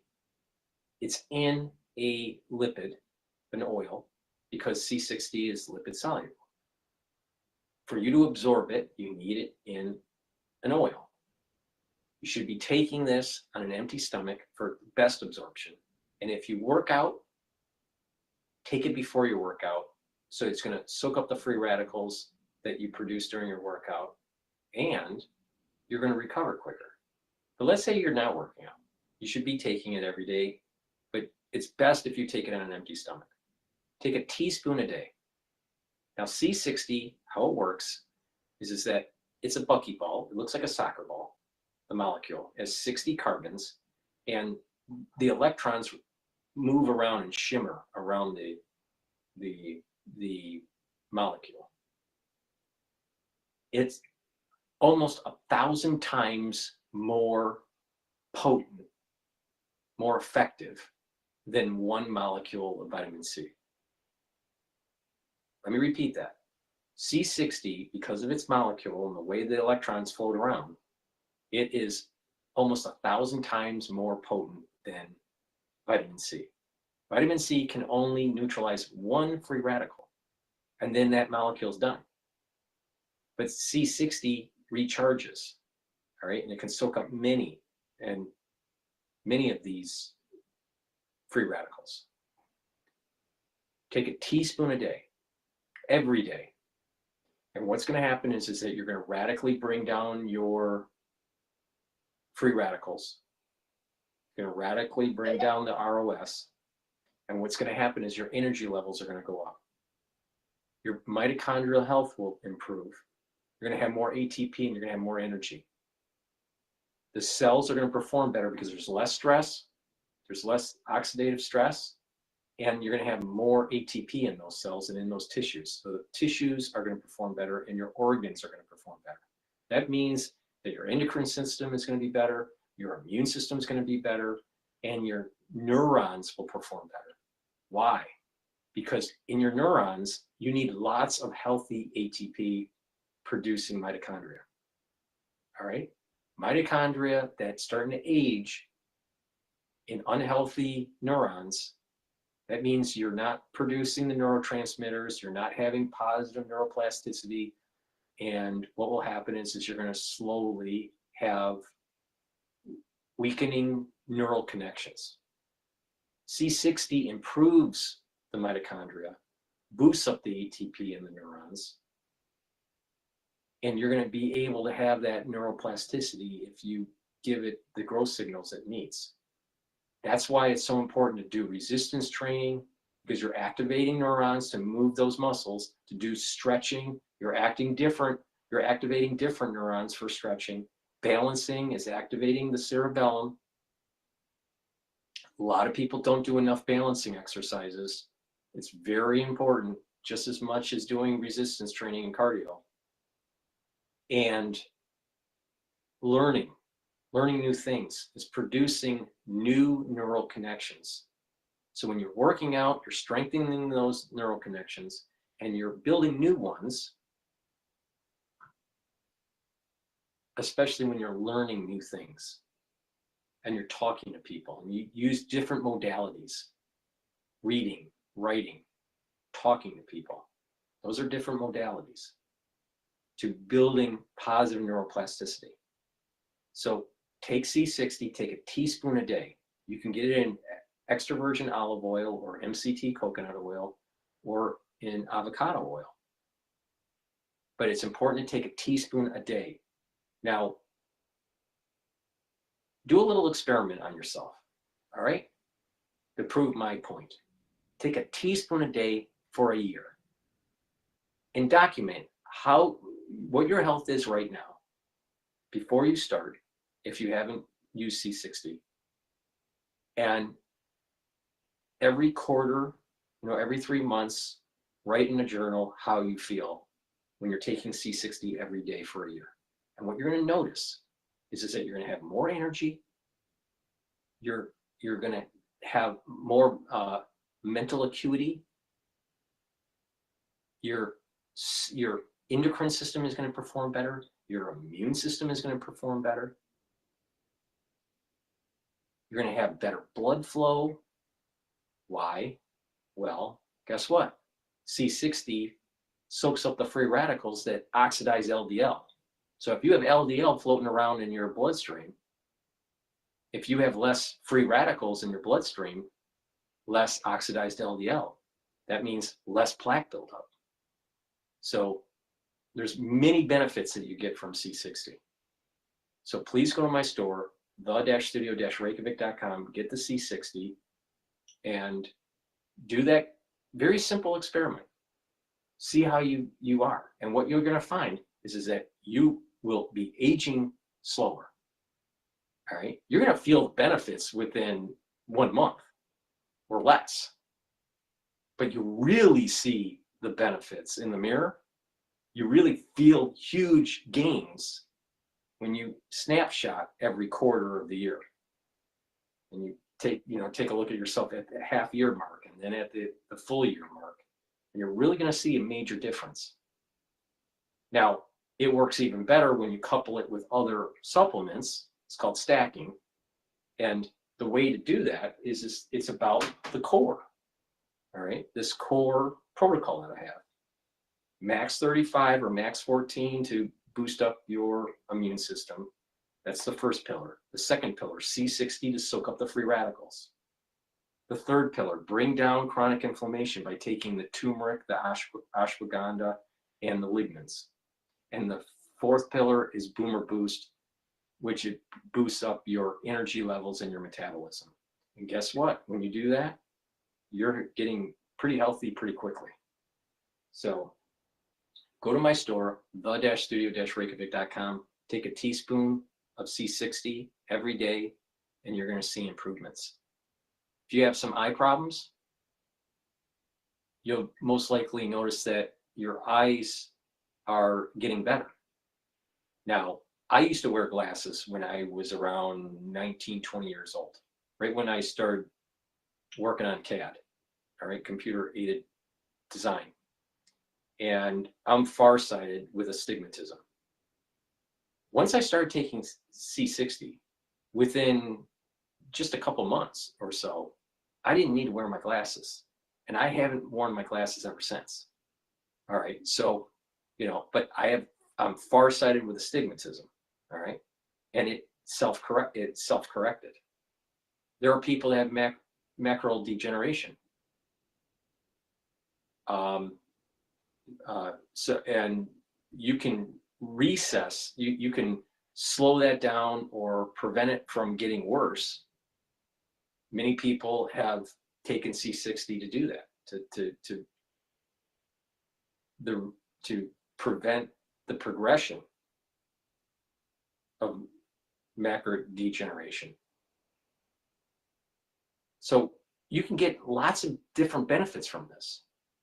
So please go to my store, the-studio-reykjavik.com, get the C60, take a teaspoon a day, every day. It's a very potent antioxidant. And guess what?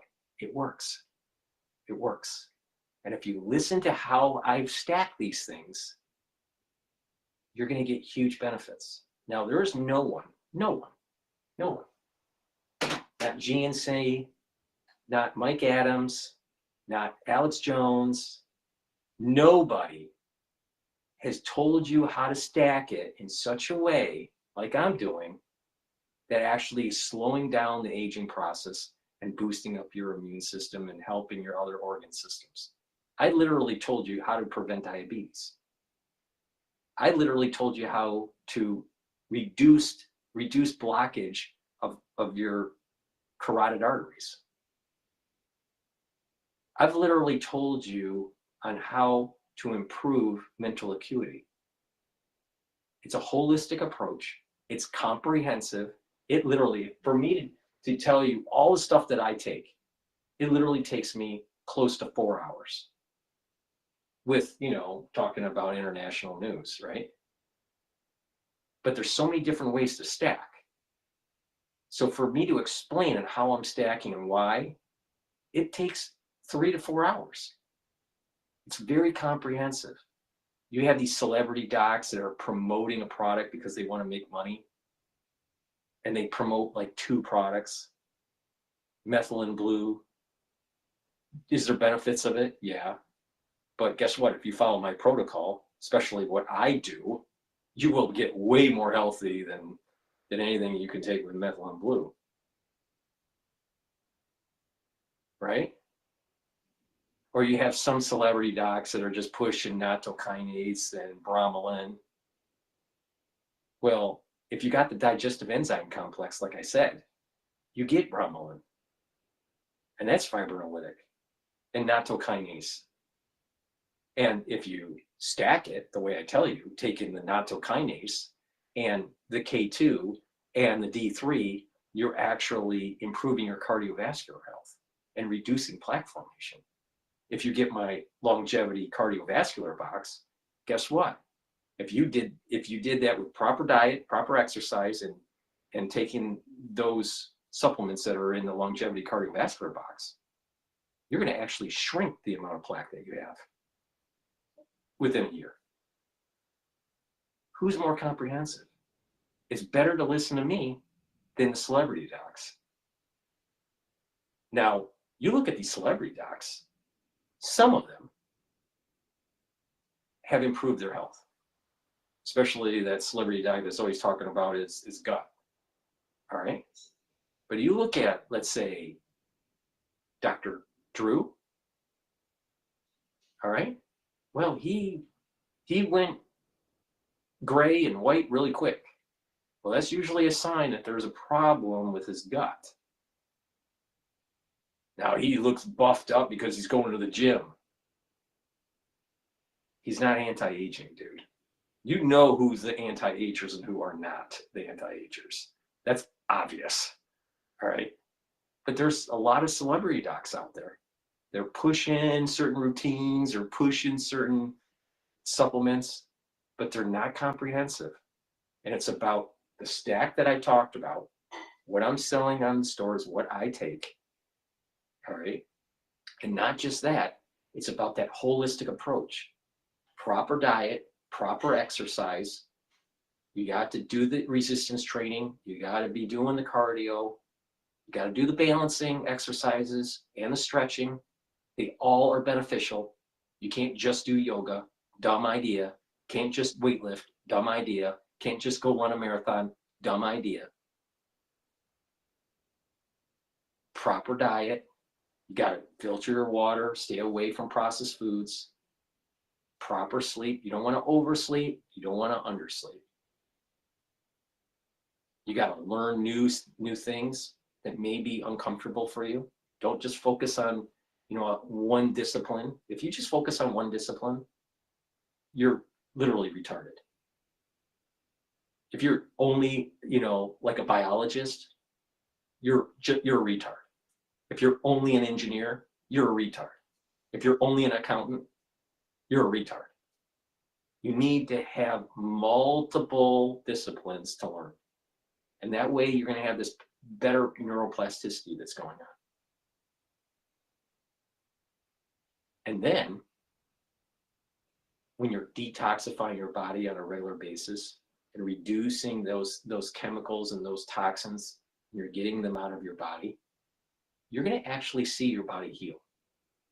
And you're going to be able to slow down the aging process, especially at the inflection points of 35 to 40 and about 65 are important inflection points for methylation of your DNA.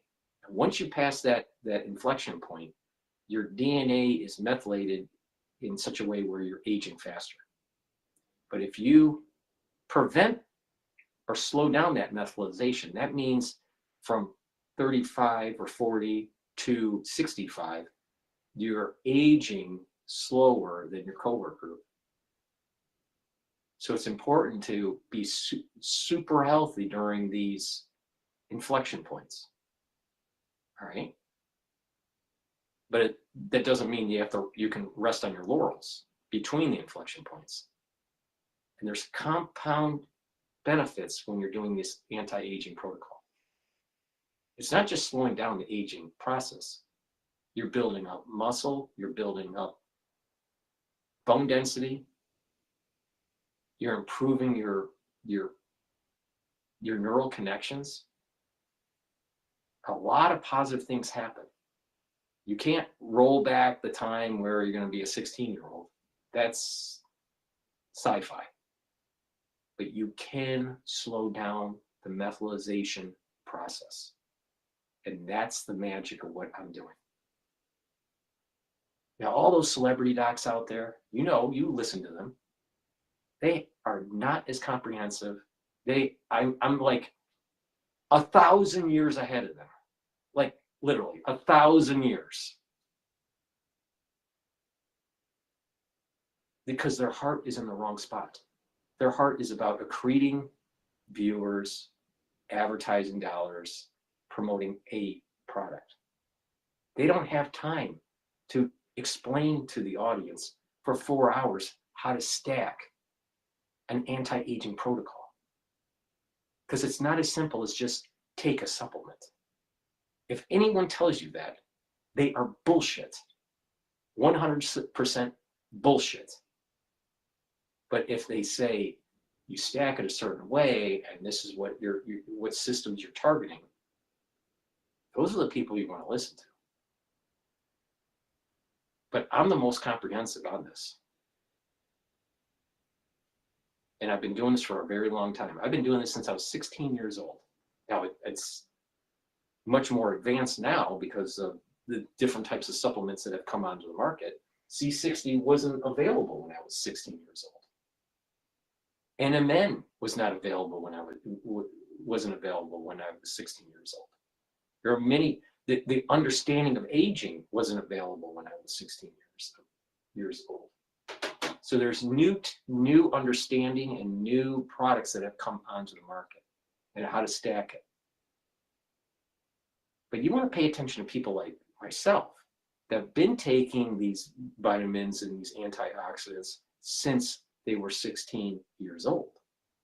Because guess what? We have an experience of how to use this stuff and we know how it works. Not only that, I've done quite a few triathlons.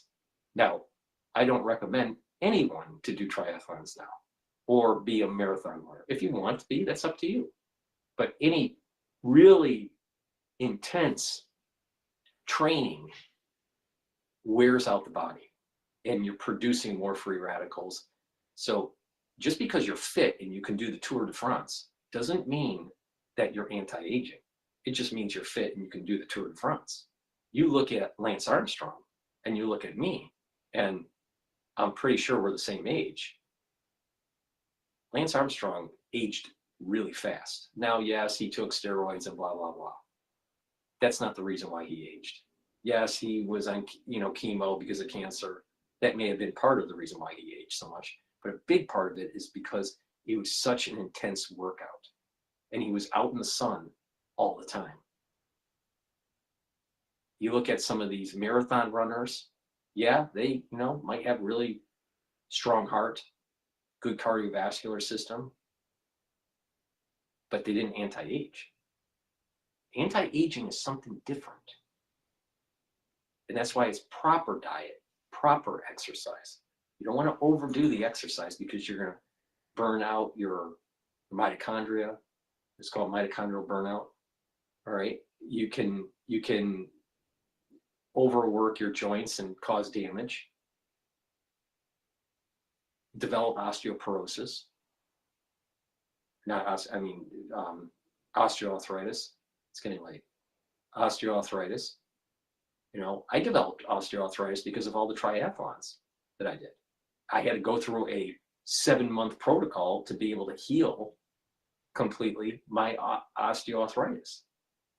That's why I'm saying that some of these workouts, if it's extreme workout like triathlons, believe me, triathlons are pretty intense, all right? And you do 5 of them. It's not that you're just doing 5 of them. You're training the whole year to prepare for you to do the triathlon. So it's hundreds of hours of training, all right? That wears your body out. That speeds up the aging process. So you don't want to overwork your body. That was a major lesson learned, all right, for me. All right. Just look at people that are really athletic, that are doing extreme sports, Tour de France, marathons, triathlons. They're aging faster, especially externally. Well, you don't want to do that, but you want the proper balance of exercise. Not too much, not too little. The Goldilocks. You listen to what I have to say. I am the most comprehensive on this subject matter. Thank you for listening. I'm going to plug one more item before we close out tonight, because I'm tired. I've been talking 4 hours in the morning show, and then this has been 2 hours and 21 minutes. Please go to my store, the-studio-reykjavik.com. Get the Manuka honey lozenges or the elderberry zinc lozenges. These are in a 21 count. They're structural nanosilver. Just have a few bags at your house and at work, just in case you need them during the cold season and during the allergy season, or if someone is sick around you. Right when you have that irritation in your throat, boom, take the lozenges. I also have drops, which are smaller than the lozenges, in 100 count. Each bag is 100 little drops. And you use them the same way. If you have that irritation, take them right away. Have a couple bags around at home or at work, especially at work, because there's always, your coworkers are disgusting. You can get it in honey and lemon drops, in cherry, and also in blueberry. Now, these are the same drops that I had before. It's just in a new packaging. I haven't updated the graphics on my website yet, but when you purchase the drops, you will get this packaging. It's the same quality, it's the same thing, it's just new packaging. Please go to my store, the-studio-reykjavik.com. Get the drops, get the lozenges, listen to how to stack these things, get the C60, improve your health. It works. But you got to be vigilant, you got to be consistent. But if you do that, and you look at this from a holistic perspective, you are going to get healthy. I just gave you the recipe so you don't have a heart attack. So you improve your cardiovascular health. You don't develop diabetes. You're reducing your chances of neurological dysfunction. And you're going to have more vitality.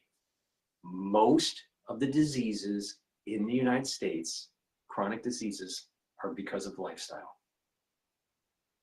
Just follow my lead and you'll be healthy. Thank you for listening and have a nice day.